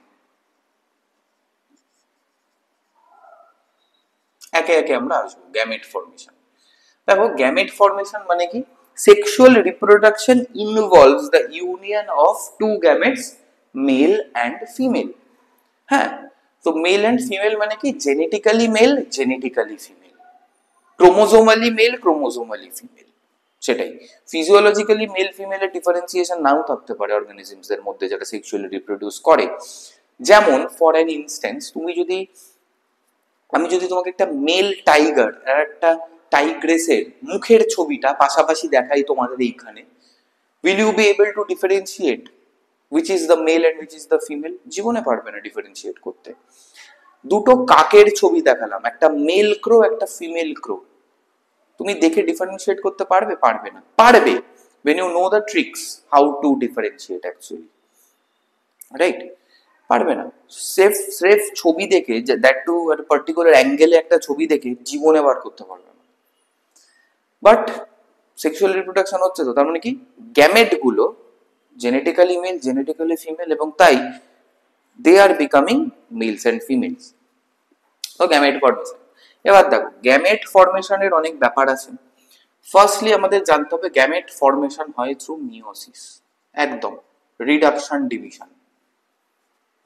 মিওসিস মানে কি? ধরো একটা অর্গানিজম হচ্ছে 2n এর ক্রোমোজোম নাম্বার, তাহলে এর গ্যামেট গুলো হবে 1n 1n, ঠিক আছে? এইটা হচ্ছে মিওসিস, এই দুটো হচ্ছে গ্যামেট। বোঝা গেল? আর একটা কি ব্যাপার আছে, ধরো মেল অ্যান্ড ফিমেল গ্যামেট গুলো আইডেন্টিক্যাল, একদম হুবাহু এক দেখতে, ঠিক আছে? তাদেরকে আমরা বলতে পারি আইসোগ্যামাস। আর আইসোগ্যামাস গ্যামেট মেনলি ধরো কিছু টেরিডোফাইটসে দেখা যায়। আর যেমন ধরো হিউম্যানসদের ক্ষেত্রে মেলসদের যে sperm which is a gamete, আর ফিমেলসদের যে ওভাম, সেটা তো আলাদা দেখতে, মরফোলজিক্যালি আলাদা, সেগুলোকে আমরা কি বলতে পারি? অ্যানাইসোগ্যামেটস বা অ্যানাইসোগ্যামাস কন্ডিশন, ঠিক আছে? তো আইসোগ্যামাস, অ্যানাইসোগ্যামাস। জেনারেলি আমরা মেল গ্যামেটকে বলতে পারি মাইক্রোগ্যামেট। তাদের মেল এবং ফিমেল গ্যামেট গুলো আইডেন্টিক্যাল দেখতে, এবং মেল এন্ড ফিমেল গ্যামেট গুলো একই অর্গানিজমের বডিতে তৈরি হয়, সেগুলোকে আমরা হোমোফিলাস কন্ডিশন বলতে পারি। আর একটা কি আছে, হেটেরোফিলাস কন্ডিশন। হেটেরোফিলাস কন্ডিশন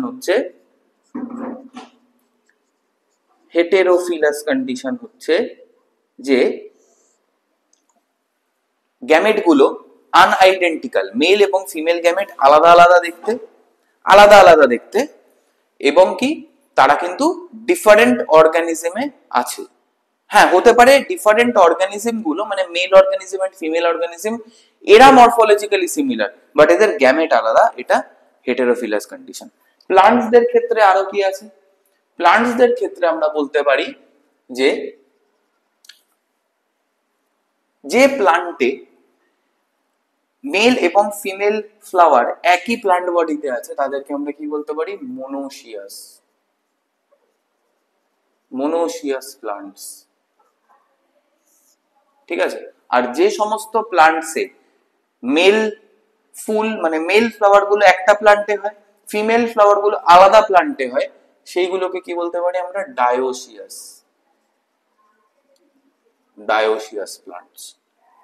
অ্যানিমালসদের ক্ষেত্রে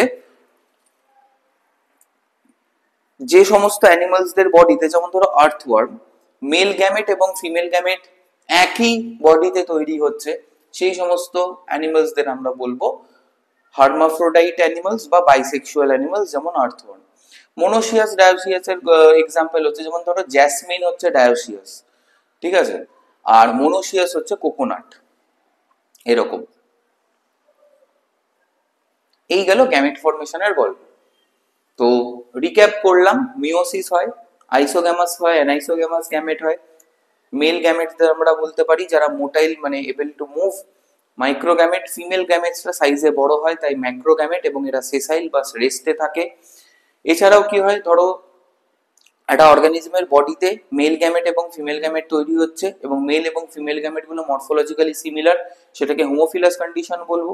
আর ধরো মেল গ্যামেট এবং ফিমেল গ্যামেট আলাদা রকম দেখতে এবং আলাদা ইন্ডিভিজুয়ালে তৈরি হচ্ছে, বাট ইন্ডিভিজুয়াল গুলো হয়তো মরফোলজিক্যালি সিমিলার, সেগুলোকে বলবো হেটেরোফিলাস কন্ডিশন। প্লান্টসদের ক্ষেত্রে জেনারেলি আমরা ইউনিসেক্সুয়াল ফ্লাওয়ার্স দেখতে পাই, যে either male flower or female flower, বা বাইসেক্সুয়াল ফ্লাওয়ার্স দেখতে পাই যে ফ্লাওয়ারের মধ্যে মেল এবং ফিমেল পার্টস একই সাথে আছে, যেমন চায়না রোজ বা জবা ফুল। আরো কি আছে, যদি দেখা যায় যে একটা প্লান্টের মধ্যেই মেল এবং ফিমেল ফ্লাওয়ার্স একসাথে আছে, সেই কন্ডিশনকে বলবো মোনোসিয়াস। আর যদি দেখি আলাদা আলাদা প্লান্টসে মেল ফ্লাওয়ার এবং ফিমেল ফ্লাওয়ার আলাদা করে আছে, সেটাকে আমরা বলতে পারি ডায়োসিয়াস কন্ডিশন। অ্যানিমালদের ক্ষেত্রে যেমন ধরো আর্থওয়ার্ম এক্সাম্পলও দিলাম, মোনোসিয়াস হচ্ছে তোমার ধরো কোকোনাট আর ডায়োসিয়াস জ্যাসমিন। এছাড়াও অ্যানিমালসদের ক্ষেত্রে আমরা দেখতে পাই যে হার্মাফ্রোডাইট বা বাইসেক্সুয়াল অ্যানিমালস, যে অ্যানিমালস এর বডির মধ্যেই মেল এবং ফিমেল গ্যামেট তৈরি হচ্ছে, যেমন আর্থওয়ার্ম। আরো আছে, প্ল্যানেরিয়া আছে, এরকম প্রচুর আছে।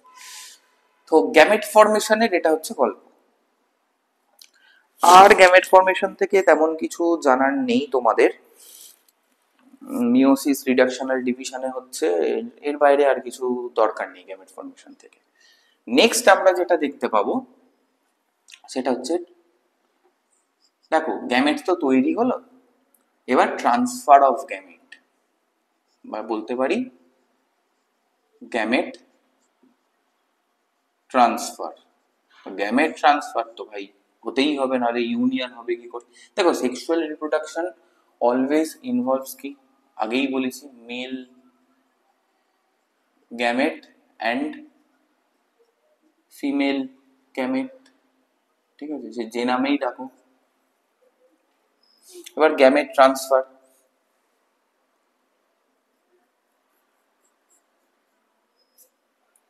গ্যামেট ট্রান্সফারের গল্পটা কি? গ্যামেট ট্রান্সফার অনেক রকম ভাবে হতে পারে। ধরো একটাই প্লান্ট, ধরো বাইসেক্সুয়াল ফ্লাওয়ার, সেখানে কি হচ্ছে, অ্যান্থারের মধ্যে, যেমন ধরো জবা ফুল, তোমরা সবাই পড়ে এসছো এগুলো, অ্যান্থারের মধ্যে পোলেন গ্রেনস আছে। তো সেই পোলেন গ্রেনস গুলো কোথায় হচ্ছে? স্টিগমাতে গিয়ে আটকাচ্ছে, ঠিক আছে। স্টিগমা থেকে কি তৈরি হচ্ছে? একটা পোলেন টিউব তৈরি হচ্ছে, যার মধ্যে দিয়ে মেল গ্যামেটটা গিয়ে ফার্টিলাইজ করছে দা ওভাম বা দা এগ। তাহলে গ্যামেট ট্রান্সফারের একটা এজেন্ট কি পোলেন টিউব দিয়ে হতে পারে। প্লান্টসদের ক্ষেত্রে বলছি, আর কি হতে পারে? অ্যানিমোফিলাস বা উইন্ড পলিনেটেড হতে পারে, যে গ্যামেট গুলো মেল গ্যামেট গুলোকে ফিমেল গ্যামেটের কাছে নিয়ে যাচ্ছে কি থ্রু উইন্ড, এটা অ্যানিমোফিলি বলতে পারি। ঠিক আছে, এন্টোমোফিলি বলতে পারি, ইনসেক্ট পলিনেটেড এন্টোমোফিলি বলতে পারি, হাইড্রোফিলি বলতে পারি, কাইরপটেরোফিলি বলতে পারি। কাইরপটেরোফিলি কি? বাদুড় যদি পোলেন গ্রেনস ট্রান্সফার করে from one plant to another, তাকে আমরা কি বলতে পারি? কাইরপটেরোফিলি। কারণ কি? বাদুড়দের দুটো ফ্যামিলি আছে, মাইক্রোকাইরপটেরা আর মেগাকাইরপটেরা। মেগাকাইরপটেরা হচ্ছে যারা ওই ফ্লাইং ফক্স বা ফ্রুট ইটিং ব্যাটস যারা, মাইক্রোকাইরপটেরা হচ্ছে যারা ইনসেক্টিভোরাস ব্যাটস, যেমন তোমরা বাংলায় যাকে চামচিকে বলো, বা দ্য ফেমাস ভ্যাম্পায়ার্স যারা, তারা সবাই মাইক্রোকাইরপটেরার মধ্যে পড়ে। আরো অনেক ভাগ আছে, তাই কাইরপটেরোফিলি বলে। ব্যাট, বাদুড় দিয়ে যদি ট্রান্সফার হয় পোলেন গ্রেনস, তো এরকম আছে অ্যানিমোফিলি, এন্টোমোফিলি, হাইড্রোফিলি, কাইরপটেরোফিলি। ঠিক আছে, এরকম প্রচুর এজেন্টস আছে, এবং জাস্ট ইম্পর্টেন্ট যেগুলো বারবার আসে এক্সামে সেগুলো বললাম। তো পোলেন টিউব দিয়ে হতে পারে, এতগুলো ভাবে হতে পারে। আর অ্যানিমালসে কিভাবে হতে পারে? অ্যানিমালসে দুভাবে হতে পারে গ্যামেট ট্রান্সফার। এটা হচ্ছে এক্সোজেনাস, আর এটা হচ্ছে এন্ডোজেনাস।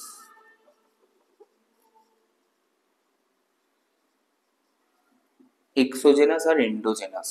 এক্সোজেনাস গ্যামেট ট্রান্সফারটা আবার কি? এক্সোজেনাস গ্যামেট ট্রান্সফার হচ্ছে ধরো ফিশ, যেমন মাছ কি করে, ফিমেলসরা এগ লে করে কোনো ওয়াটার বডির একদম নিচের দিকে, বা নিচের দিকে তো সবাই থাকে না, যেমন ধরো কাতলা, এরা ওয়াটার বডির ওপর দিকে থাকে। এটা কি করে, ওই ওপর দিক বরাবর যে পাড়টা আছে বা যে ওই সাইডটা আছে, ব্যাংক তোমরা যাকে বলো, ওই জলের মধ্যে ওই সাইড গুলোতে ডিম পাড়ে, কিছু এরকম মাটির থাকে বা লেয়ারে এরকম ডিম পাড়ে। তার উপরে কি করে, মেলটা এসে ওর স্পার্মটাকে ইজাকুলেট করে দেয়, এর ফলে কি হয়, ফার্টিলাইজেশন হলো। জেনারেলি এটাকে এক্সোজেনাস বলে। তার কারণ কি, গ্যামেট ট্রান্সফারটা আউটসাইড দা বডি হয়ে যাচ্ছে, এক্সোজেনাস। এবং এখানে ইন্টারনাল ফার্টিলাইজেশন হলো না, এক্সটার্নাল ফার্টিলাইজেশন হলো, এক্সোজেনাস ট্রান্সফার। আর এন্ডোজেনাস ট্রান্সফার কি, ধরো হিউম্যানস বা ক্যাটস, ডগস, এদের কি করে, এদের মেল সেক্সুয়াল অর্গানটা ফিমেলদের সেক্সুয়াল অর্গানের ভেতরে পেনিট্রেট করে, এবং সেইখানে বডির ভেতরে গ্যামেটটা ট্রান্সফার্ড হয়, সেটাকে এন্ডোজেনাস বলবো। এবং এখানে কি দেখা যায়, ইন্টারনাল ফার্টিলাইজেশন। তো এক্সোজেনাস হতে পারে, এন্ডোজেনাস হতে পারে, এত রকম ভাবে গ্যামেট ট্রান্সফার হতে পারে। এবং গ্যামেট ট্রান্সফার যাতে হতে পারে, তাই গ্যামেটদের কিছু মানে স্পেশালাইজ স্ট্রাকচার থাকে, স্পেশালি স্ট্রাকচার থাকে। যেমন স্পার্মে, যেমন ধরো স্পার্মে কি থাকে, ফ্ল্যাজেলা। জেনারেলি এই যে স্পেশালাইজ স্ট্রাকচার গুলো না, এই স্পেশালাইজ স্ট্রাকচার গুলো শুধুমাত্র আমরা মাইক্রো গ্যামেট বা মেল গ্যামেটেই দেখতে পাই। তার কারণ কি, এই যে গ্যামেট ট্রান্সফারটা হচ্ছে, এই গ্যামেট ট্রান্সফারটা কিন্তু অলওয়েজ দেখবে ফিমেল গ্যামেটের কাছে মেল গ্যামেটে যাচ্ছে, not the other way round, তাই না? ফিমেল গ্যামেট যেখানে আছে সেখানে মেল গ্যামেট আসছে, সেটা যেভাবেই হোক আসছে। তো এই গ্যামেট ট্রান্সফারের জন্য মেল গ্যামেটের কিছু লোকোমোটারি কিছু অর্গানেলস থাকে, যেমন স্পার্মের থাকে ফ্ল্যাজেলা, এরকম থাকে। তো এই গেল আমাদের গ্যামেট ট্রান্সফার। গ্যামেট ট্রান্সফার এর বেশি আর কিছু আমাদের জানার নেই। এরপরে আমরা যেটাই আসবো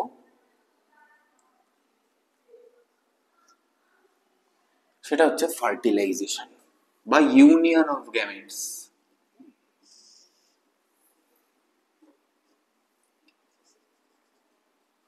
গ্যামেট ইউনিয়ন, আরে এই ইউনিয়নটা হলো বলেই না আমরা সবাই আছি, এটাকে আমরা কি বলতে পারি, সিনগ্যামি বলতে পারি। সিনগ্যামি বা ফার্টিলাইজেশন একই ব্যাপার, ঠিক আছে? সিনগ্যামি অর ফার্টিলাইজেশন আমরা এটাকে বলতে পারি। যে এই যে মেল গ্যামেট এবং ফিমেল গ্যামেট ইউনাইটেড হলো। এই ইউনাইটেড হওয়ার আবার অনেক ব্যাপার আছে। কি কি ব্যাপার আছে দেখো, ইউনাইটেড যে হবে এর জন্য, এই যে গ্যামেটিক ইউনিয়নের জন্য আমাদের যেটা করতে হয় সেটা হচ্ছে যে first and foremost genetic compatibility. Genetic compatibility মানে কি, সেই গ্যামেটগুলো মানে ইউনাইটেড হবে যে গ্যামেটগুলো সেম স্পিসিসে বিলং করে বা অন্তত পক্ষে সেম জেনাসে বিলং করে, তবেই ইউনাইটেড হবে, নাহলে হবে না। মানে একটা ফ্রগের স্পার্ম কখন একটা মানে ফিশের ওভামকে ফার্টিলাইজ করতে পারবে না, এটা ফার্স্ট পয়েন্ট। তো গ্যামেট ইউনিয়নের ফার্স্ট ক্রাইটেরিয়া হচ্ছে যে gametes should be of the same species.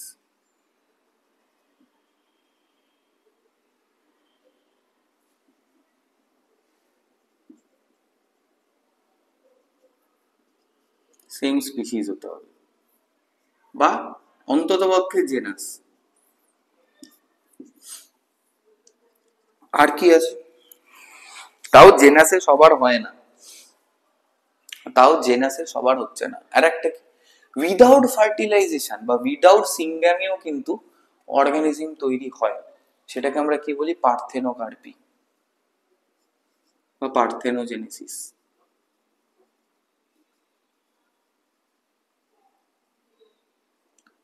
Syngamy লাগে না, ফার্টিলাইজেশন লাগে, যেমন হানি বিজে হয়, ঠিক আছে, হানি বিজ, টার্মাইটসেও হয়।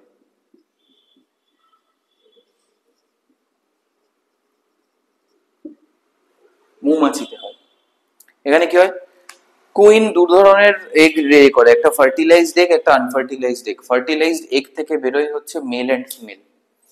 মেলদের আমরা ড্রোন বলি, আর ফিমেলসদের মধ্যে যারা ফার্টিলাইজড এগ থেকে যে ফিমেলসরা বেরোয় তাদের মধ্যে একজন কুইন হয়। আর আনফার্টিলাইজড এগ থেকে সবাই ফিমেলস বেরোয়, এবং এই ফিমেল গুলো প্রত্যেকে একে অপরের ক্লোন, এবং তারা কুইনের সাথে জেনেটিক্যালি একদম আইডেন্টিক্যাল, তাদেরকে ওয়ার্কার বিজ বলা হয়, ঠিক আছে। তো পার্থেনোজেনেসিস কিন্তু এইভাবে হয়। তো গ্যামেট ট্রান্সফারের জন্য কিছু বায়োকেমিক্যাল রিয়াকশনস লাগে, যখন হিউম্যান রিপ্রোডাকশন তোমাদের হবে তখন তোমরা দেখতে পাবে সেগুলো। তো অনেক রকম বায়োকেমিক্যাল রিয়াকশনস হয়, এবং এটা এনার্জি ডিপেন্ডেন্ট প্রসেস, প্রচুর এনার্জি লাগে। তো জেনারেলি এই গ্যামেট ইউনিয়নের ফলে যেটা তৈরি হয় সেটা হচ্ছে জাইগোট, এবং এই জাইগোট কিন্তু ডিপ্লয়েড গ্যামেটস, ঠিক আছে। গ্যামেটস যারা যারা গ্যামেট তারা কিন্তু অলওয়েজ হ্যাপ্লয়েড, কারণ মিওসিসে তৈরি হয়েছে মানে এন। আর জাইগোট হচ্ছে ডিপ্লয়েড মানে 2n, ঠিক আছে, এই যে 2n, এন, এন হচ্ছে গ্যামেটের হ্যাপ্লয়েড, আর জাইগোটই তো বড় হয়ে ইন্ডিভিজুয়াল হচ্ছে, তাই এটা এখন থেকেই ডিপ্লয়েড। এবার এখানেও দুটো ভাগ আছে এই জাইগোট ফরমেশনের, একটা হচ্ছে মনে রাখবে হ্যাপ্লন্টিক লাইফ সাইকেল, আর এটা হচ্ছে diplontic life cycle. Haplontic life সাইকেলে কি হয়, হ্যাপ্লন্টিক লাইফ সাইকেলে যেটা হয় যে দেখো, এই যে জাইগোট তৈরি হলো, ডিপ্লয়েড জাইগোট তৈরি হলো, এই ডিপ্লয়েড জাইগোটটা মিওসিসে কিছু হ্যাপ্লয়েড স্পোর্স তৈরি করবে। এই হ্যাপ্লয়েড স্পোর্স গুলোই হ্যাপ্লয়েড থ্যালাস বা বডি অফ দ্য অর্গানিজম তৈরি করবে। তো এটা হচ্ছে হ্যাপ্লন্টিক লাইফ সাইকেল। যেমন এটা আমরা কিছু ব্রায়োফাইটসে দেখতে পাই, ব্রায়োফাইটের মধ্যেই হ্যাপ্লন্টিক লাইফ সাইকেল দেখা যায়, যে দুটো স্পোর, ঠিক আছে, দুটো হ্যাপ্লয়েড স্পোর, যেটা কিনা একটা হ্যাপ্লয়েড থ্যালাস বা প্ল্যান্ট বডি থেকে তৈরি হয়েছে, তারা ফিউজ করে একটা ডিপ্লয়েড জাইগোট তৈরি করলো।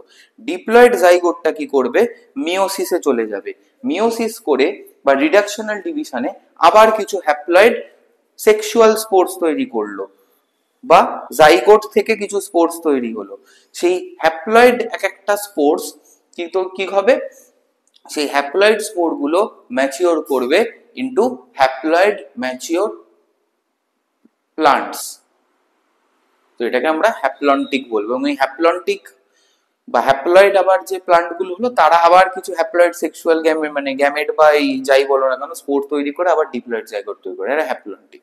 আর ডিপ্লন্টিকে কি হয়, ধরো হিউম্যানস, ডিপ্লন্টিকে একটা হ্যাপ্লয়েড স্পার্ম যার মধ্যে কতগুলো ক্রোমোসোম আছে না, এন সংখ্যক ক্রোমোসোম আছে, ঠিক আছে। মানে আমাদের টোটাল কতগুলো ক্রোমোসোম আছে, আমাদের 46টা ক্রোমোসোম আছে।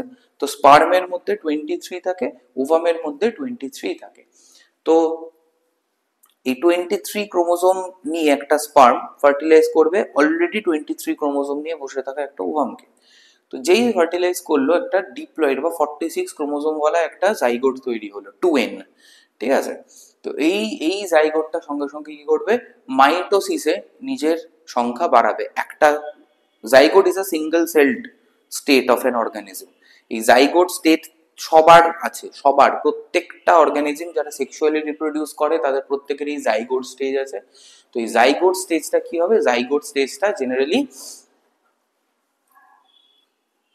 একটা সেল থেকে দুটো সেল হয়ে যাবে, দুটো থেকে চারটে, চারটে থেকে আটটা, আট থেকে 16, 32, 64 অ্যান্ড সো অন, এইভাবে এক্সপোনেনশিয়ালি গ্রো করবে থ্রু মাইটোসিস। এবং মাইটোসিস যেহেতু হচ্ছে ডিপ্লয়েড জাইগোট থেকে ডিপ্লয়েড মাস অফ সেল তৈরি হচ্ছে, এটাকে ডিপ্লয়েড, এবং সেই ডিপ্লয়েড মাস অফ সেলস একটা ডিপ্লয়েড অর্গানিজম তৈরি করবে। This is called diplontic life cycle. আর একটা আছে হ্যাপ্লোডিপ্লন্টিক লাইফ সাইকেল বা ডিপ্লোহ্যাপ্লন্টিক যাই বলো, ডিপ্লোহ্যাপ্লন্টিক।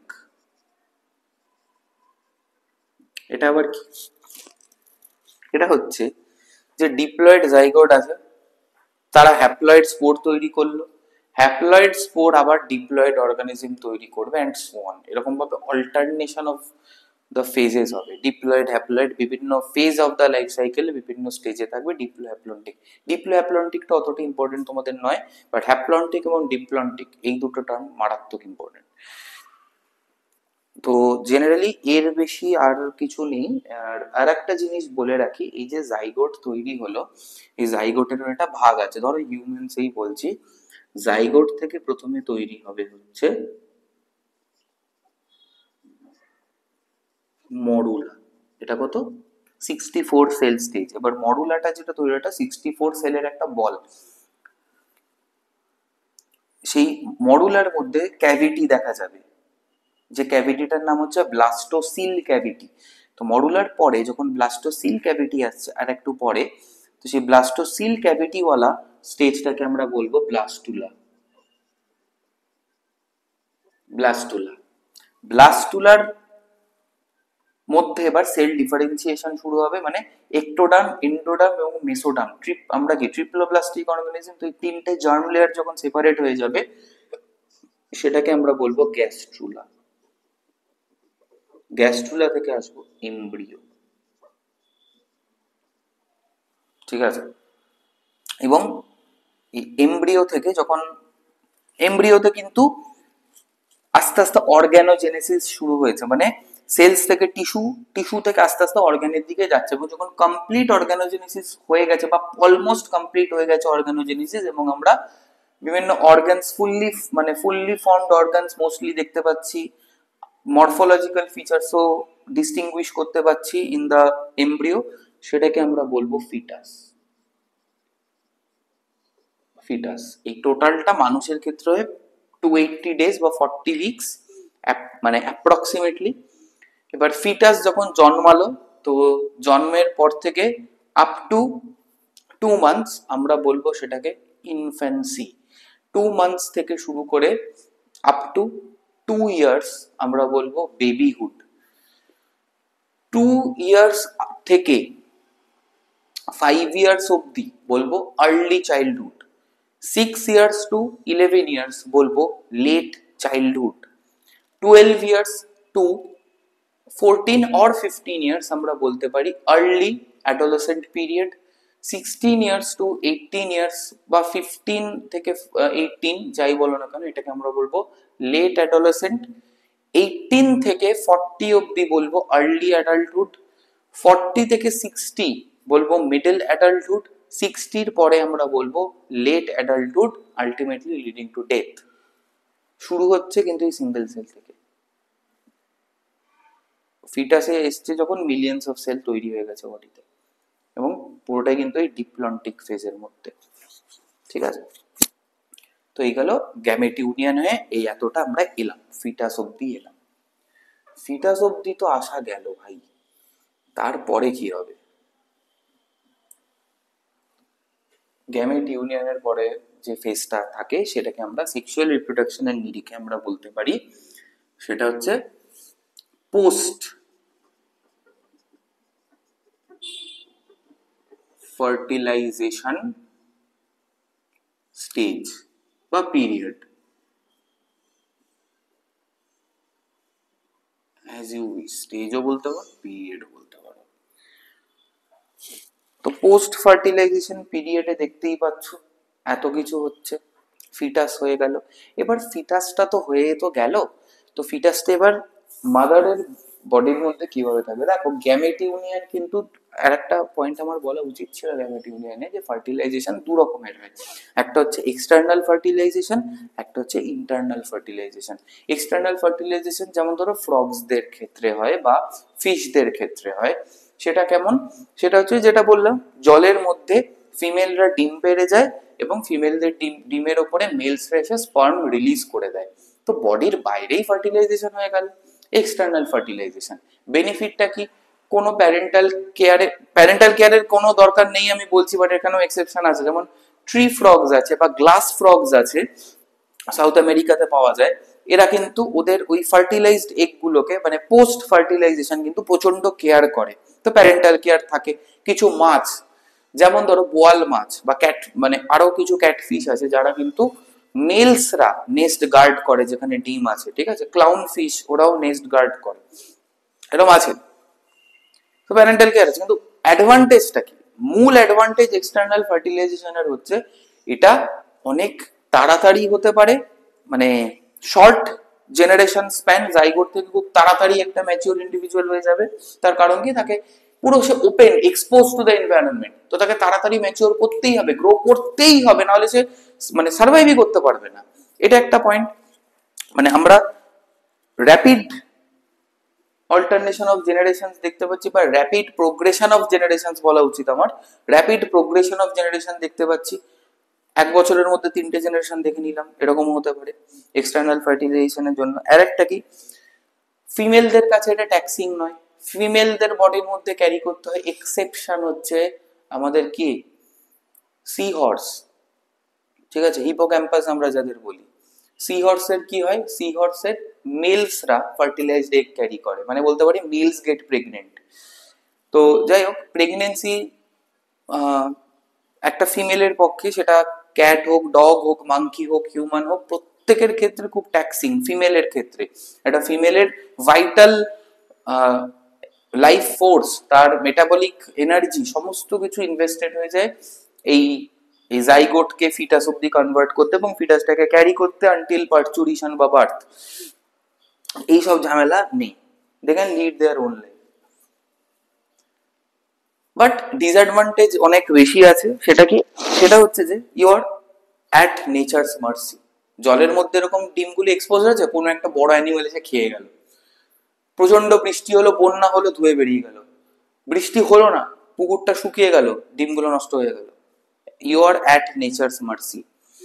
প্রকৃতি যা করবে তোমাকে মেনে নিতে হবে, এই ক্ষেত্রে আর কিছু করা যাবে না।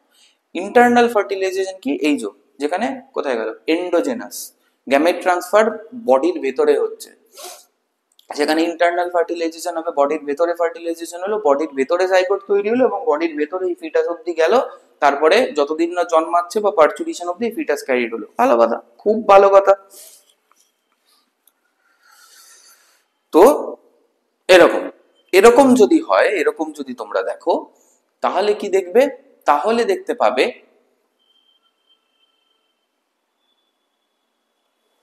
বডির মধ্যে নেক্সট জেনারেশন বড় হচ্ছে। ডিসঅ্যাডভান্টেজটা আগে বলি, প্রচন্ড এনার্জি কনজিউমিং, এক্ষুনি বললাম। ফিমেল বা মেল, যেহেতু এক্সাম্পল দিয়ে বললাম, দুজনেই ক্যারি করতে পারে, যেই ক্যারি করবে এই ফিটাসকে তার কিন্তু লাইফ অনেক রেস্ট্রিক্টেড হয়ে যাবে। সে তার নর্মাল লাইফ আর লিড করতে পারবে না, যেটা তার পক্ষে ডিসঅ্যাডভান্টেজেস। সে তার ইমিউনিটি ফল করে, তখন সে অনেক সাসেপ্টেবল টু ভেরিয়াস ডিজিজ হয়ে যায়, অনেক সমস্যা থাকে। ইন দ্য ওয়াইল্ড হান্ট করতে অসুবিধা হয়, লোকোমোশনে অসুবিধা হয়, শিকারী জন্তুরা প্রেগনেন্ট অর্গানিজমদের টার্গেট করে, কারণ তারা জোরে দৌড়াতে পারবে না, জোরে সাঁতার কাটতে পারবে না, তারা খেতে অসুবিধা হয়, রেস্ট নিতে অসুবিধা হয়, লোকোমোশনে অসুবিধা হয়, সবকিছুতে অসুবিধা হয়, ফরেজিং বলো সবকিছুতে অসুবিধা হয়। বাট কেন তাও এত অসুবিধা সত্ত্বেও কেন? সুবিধা সত্ত্বেও কেন হচ্ছে একটাই রিজন, শিওর শর্ট তুমি বাচ্চাটাকে জন্ম দিতে পারবে। হ্যাঁ, জন্মের পর বাঁচবে কি মরবে সেটা অনেক পরের ব্যাপার, সেটা ডিপেন্ড করে on lot of factors. Parental কেয়ারের ব্যাপার আছে, ওই আর সিলেক্টেড কে সিলেক্টেড বলেছিলাম সেরকম। যার প্যারেন্টাল কেয়ার যত বেশি, মানে যে গ্রুপ অফ অর্গানিজমের প্যারেন্টাল কেয়ার যত বেশি, সেই অর্গানিজমদের অনেক বেশি চান্স যে তাদের পরবর্তী প্রজন্ম সার্ভাইভ করবে, এবং অনেক বেশি সংখ্যায় সার্ভাইভ করবে। যাদের প্যারেন্টাল কেয়ার কম তাদের এই চান্সটা কম, তাই এরা অনেক বেশি সংখ্যায় রিপ্রোডিউস করে। যে হ্যাঁ আমি জানি প্রচুর মারা যাবে, তাও প্রচুর বেঁচে থাকবে, এটা একটা স্ট্র্যাটেজি। আর স্ট্র্যাটেজি কে স্ট্র্যাটেজি তোমাদের বলেছিলাম, পপুলেশন যখন পড়িয়েছিলাম বলেছিলাম এটা। আরো কি ব্যাপার আছে, আর একটা অ্যাডভান্টেজ, সেটা হচ্ছে যে নেচারের বিভিন্ন যে কেমিক্যাল সাবস্টেন্স আছে, ফিজিক্যাল রেডিয়েশনস আছে, সো অন, সেগুলোর থেকেও কিন্তু আমরা ফিটাসটাকে বাঁচাচ্ছি। মানে কি, আনওয়ান্টেড কিছু মিউটেশনের হাত থেকেও বেঁচে গেল। ঠিক আছে, নেচার বাইরে যেরকমই থাক, রোদ হোক, বরফ পড়ুক, বৃষ্টি হোক, বৃষ্টি না হোক, যাই থাকুক, ফিটাসের মতো সুন্দর বড় হবে। তার যখন টাইম হবে সে থ্রু পার্চুরেশন বেরিয়ে আসবে, এবং তার চান্স অফ সার্ভাইভাল অনেক বেশি, তো অনেক শিওর এটা। আমরা মানে রিপ্রোডাকশনের মেন আর একটা পয়েন্ট হচ্ছে জেনেটিক ভ্যারিয়েবিলিটি ছাড়াও যে guaranteed propagation of the next generation. তো এই এন্ডোজেনাস গ্যামেট ট্রান্সফারের ফলে যেটা ইন্টারনাল গ্যামেট ইউনিয়ন বা ইন্টারনাল সিনগ্যামি বা ইন্টারনাল ফার্টিলাইজেশন হয়, সেটা কিন্তু এই গ্যারেন্টিটাকে অনেক বেশি এনশিওর করে। ঠিক আছে, এই নেক্সট জেনারেশন যে আসবেই, থাকবেই, সেখান থেকে কেউ না কেউ বড় হবেই, এই গ্যারেন্টিটা দিতে পারে অনেক বেশি as compare to external fertilization. তো এটা তো বোঝা গেল। তো এবার ইন্টারনাল ফার্টিলাইজেশন ধরো, এক্সটার্নাল ফার্টিলাইজেশনে পোস্ট ফার্টিলাইজেশন স্টেজের পরে কি হয়, ওরা একটা এগ শেল ডেভেলপ করে যেটা জিল্যাটিনাস হয়, তার মধ্যে এইভাবে এমব্রিও থেকে ফিটাস অব্দি হয়, ফিটাস তারপরে বেরিয়ে আসে as either a larva or a nymph. Larva আর নিম্ফের তফাৎ কি? লার্ভার মেটামরফোসিস হয়, যেমন caterpillar is a larva, butterfly.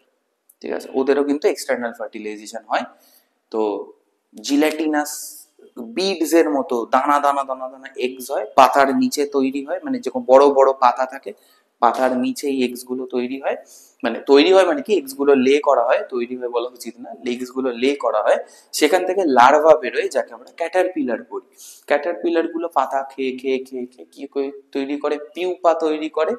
সেই পিউপা নিজেকে একটা কুকুনে এনক্লোজড করে, সেখান থেকে কি হয়, ম্যাচিওর একটা বাটারফ্লাই বা অ্যাডাল্ট বেরিয়ে আসে, এটাকে আমরা মেটামরফোসিস বলি। তো লার্ভা যাদের আছে তাদের মেটামরফোসিস হয়। যেমন ফ্রগদের মেটামরফোসিস হয়। ফ্রগ থেকে মানে ফ্রগের এগ থেকে, ফার্টিলাইজড ফ্রগ এগস থেকে যেটা বেরোয় প্রথমে, সেটা হচ্ছে ট্যাডপোল। ট্যাডপোলকে একটা স্পার্মের মতো দেখতে হয়, গিলস থাকে, এক্সটার্নাল গিলস থাকে, একটা মাউথ থাকে, আর একটা ফ্ল্যাজেলার মতো টেল থাকে, আর কিচ্ছু থাকে না। সে খাচ্ছে, এবং জলে প্রচুর পরিমাণ আয়োডিন থাকতে হবে, প্রচুর পরিমাণ মানে সাফিসিয়েন্ট আয়োডিন থাকতে হবে। আয়োডিনের অভাবে কিন্তু এই ট্যাডপোলটা অ্যাডাল্ট ফ্রগে ম্যাচিওর করবে না, আজীবন ট্যাডপোলই থাকবে। ঠিক আছে, একটা ফ্রগের যতটা লাইফ স্প্যান, ট্যাডপোলেরও ততটাই লাইফ স্প্যান, বাট পুরো লাইফ স্প্যান জুড়ে সে ট্যাডপোল থাকবে, কোনোদিন ফ্রগ হবে না। তো ট্যাডপোলটা তারপরে কি হবে, আস্তে আস্তে হাইন্ড লিম্বস বেরোবে, পেছনের পা বেরোবে, ল্যাজটা থাকবে, বাট গিলস গুলো আস্তে আস্তে অ্যাট্রফি হওয়া শুরু করবে বা ডিজেনারেট করতে শুরু করবে, এবং প্রিমিটিভ এয়ার স্যাক তৈরি হবে। তারপরে কি হবে, ফোর লিম্বস বা সামনের পা বেরোবে, হাইন্ড লিম্বস গুলো আরো বড় হবে, টেলটা এবার আস্তে আস্তে ডিজেনারেট বা বডির মধ্যে রিঅ্যাবজর্বড হতে শুরু করবে, এবং গিলস গুলো আস্তে আস্তে নষ্ট হতে শুরু করবে এবং ওই প্রিমিটিভ এয়ার স্যাকটা আস্তে আস্তে ধীরে ধীরে লাংস তৈরি করবে। আলটিমেটলি লেজ পুরোটাই অ্যাট্রফিড হয়ে যাবে, লেজটা মানে ওই ডেভেলপিং ট্যাডপোলের শরীরের মধ্যে হাইন্ড লিম্বস গুলো আস্তে আস্তে বড় হয়, ফোর লিম্বস গুলো হাইন্ড লিম্বস এর তুলনায় ছোট থাকলেও আগের পজিশন থেকে বড় হয়। টেল যেটা সেটা পুরোপুরি বডির ভেতরে কি হয়, রিজর্ভড হয়ে যায়, রিঅ্যাবজর্বড হয়ে যাচ্ছে এবং এক্সটার্নাল যে গিলস গুলো ছিল সেগুলো টোটালি অ্যাট্রফিড হয়ে নষ্ট হয়ে গেছে এবং ওই যে প্রিমিটিভ এয়ার স্যাক গুলো যেগুলো ধীরে ধীরে লাংসে পরিণত হচ্ছিল সেগুলো আলটিমেটলি কমপ্লিটলি এয়ার ব্রিদিং লাংসে রূপান্তরিত হবে, ট্রান্সফর্মড হবে, and from the tadpole through metamorphosis it becomes an adult. তো লার্ভাতে এটা হয়, কিন্তু নিমফে কি হয়, যেমন ককরোচে যেটা হয় নিমফ হয়, ঠিক আছে, নিমফ হয়। তো নিমফ স্টেজে কি হচ্ছে, নিমফটা একদম মিনিয়েচার অ্যাডাল্টের মতোই দেখতে। ভাবো একটা অ্যাডাল্ট আছে, একটা অ্যাডাল্ট ককরোচ, সেটাকে যদি তোমরা একদম ছোট করে দাও, মিনিমাইজ করে দাও, যেমন দেখতে হবে সেটাই হচ্ছে নিমফ। নিমফটা ধীরে ধীরে সাইজে বড় হবে এবং মাসে বড় হবে, length, breadth, height, thickness, toughness of the cuticle এগুলো বাড়বে এবং বডি মাস বাড়বে and it will become an adult. So no metamorphosis in case of the nymph. এবার পোস্ট ফার্টিলাইজেশনের পরেই যেটা হয় সেটা হচ্ছে ডেভেলপমেন্ট। তো ফিটাস অব্দি হলো, এই অব্দি তো হলো, ফিটাল ডেভেলপমেন্ট তো হয়ে গেল। তারপরে যেটা হবে এগ লেইং বা পার্চুরিশন স্ট্র্যাটেজিস। পার্চুরিশন স্ট্র্যাটেজিস এর মধ্যে কি হবে, ফার্স্ট হচ্ছে ওভিপ্যারাস। ওভিপ্যারাস ওভিপ্যারাস কারা, যারা ডিম পাড়ে, যেমন বার্ডস, রেপটাইলস, ঠিক আছে, এরা বডির বাইরে ডিমটাকে নিয়ে আসে এবং ডিমটাকে ইনকিউবেট করে থ্রু আইদার ব্রুডিং বা সিটিং অন ইট বা roosting on it or by building nest, যেমন ক্রোকোডাইলস নেস্ট বিল্ড করে। তো আলটিমেটলি কিছু টেম্পারেচারে বাচ্চাটা তৈরি এবং বাচ্চার জেন্ডার কিন্তু মোস্টলি টেম্পারেচার ডিপেন্ডেন্ট, যেমন টার্টেলসে বলো, ক্রোকোডাইলসে বলো, when the temperature is above 27 degree Celsius, ঠিক আছে, সেখানে কিন্তু আমরা দেখবো যে ফিমেলস তৈরি হচ্ছে, বিলো 27 হলে মেলস তৈরি হচ্ছে। So colder climate will produce more males, warmer climate will produce more females, ঠিক আছে, এটা হচ্ছে। আর একটা কি, ভিভিপ্যারাস, যারা লাইফ বার্থ দেয়, যেমন আমরা হিউম্যানস, মানে ফিমেলের বডির ভেতর থেকেই একদম টোটাল একটা ডেভেলপড অর্গানিজম বেরিয়ে আসছে, এটা ভিভিপ্যারাস। এগ লেইং এখানে হচ্ছে না এবং এখানে through placental mode of life, এখানে ফিটাসটা মায়ের বডি থেকে থ্রু প্ল্যাসেন্টা নিউট্রিশন পাচ্ছে, প্ল্যাসেন্টা আছে এখানে, ঠিক আছে। বাট ওভিপ্যারাস যেহেতু এগ তৈরি হয়ে যাচ্ছে, এখানে নো প্ল্যাসেন্টা।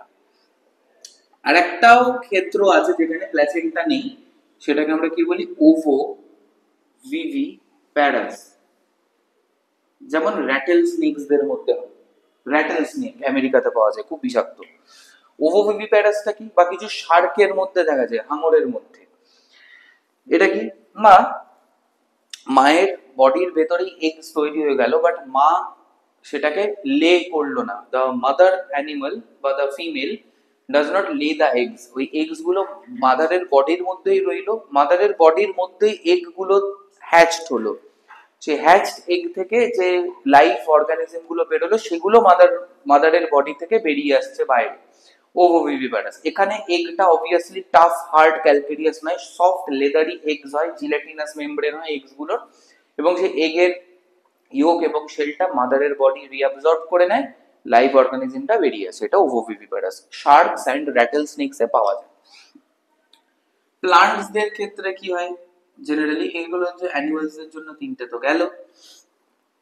তো প্লান্টসদের জন্য কি তৈরি হচ্ছে, আচ্ছা প্লান্টসে পরে আসছে। অ্যানিমালসদের মধ্যে আরেকটাও কি, লার্ভা হচ্ছে, নিমফ হচ্ছে, যেটা এক্ষুনি বললাম। লার্ভাতে মেটামরফোসিস আছে, নিমফে মেটামরফোসিস নেই। প্লান্টসে এসো এবার। প্লান্টসে কি হচ্ছে, সিড কার থেকে তৈরি আসছে, সিড তৈরি হচ্ছে, তা ওভিউলস থেকে সিড তৈরি হচ্ছে, ফ্রুট তৈরি করছে কে? ওভারি। আর ওয়াল অফ ফ্রুট বা স্কিন অফ ফ্রুট সেটাকে তৈরি করছে, সেটা ওভারিয়ান ওয়াল বা পেরিকার্ড তৈরি করছে। ঠিক আছে, আউটার ওয়াল পেরিকার্ড, ইনার ওয়াল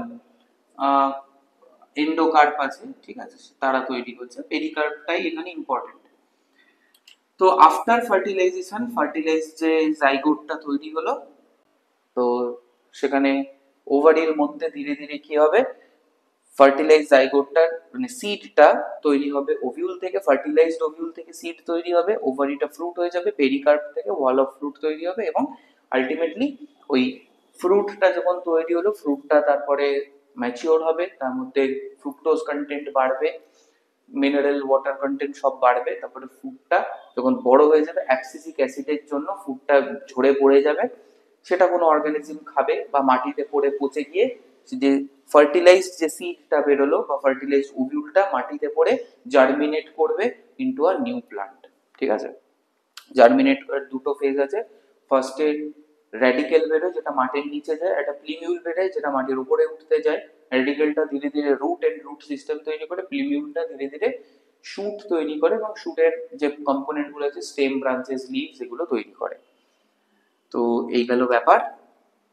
পার্থেনোকার্পি হলেও পোস্ট ফার্টিলাইজেশন ইভেন্ট সিমিলার থাকে। পার্থেনোকার্পি যদি আর্টিফিশিয়ালি ইনডিউস করা যায়, বাট করলেও পোস্ট ফার্টিলাইজেশন স্টেট বা পিরিয়ড বা যে ইভেন্টস গুলো আছে এগুলো কিন্তু সেমই থাকে। এবং এই প্রত্যেকটা যে এই যে চারটে ফেজ গেল সেক্সুয়াল রিপ্রোডাকশনের, একটাই মোটিভ, জেনেটিক ভ্যারিয়েশন এবং viability, the genetic viability of the population K increase করা as the generation progresses from one generation to another. So with this we come to the end of this lesson. Thank you. Stay tuned for the next classes.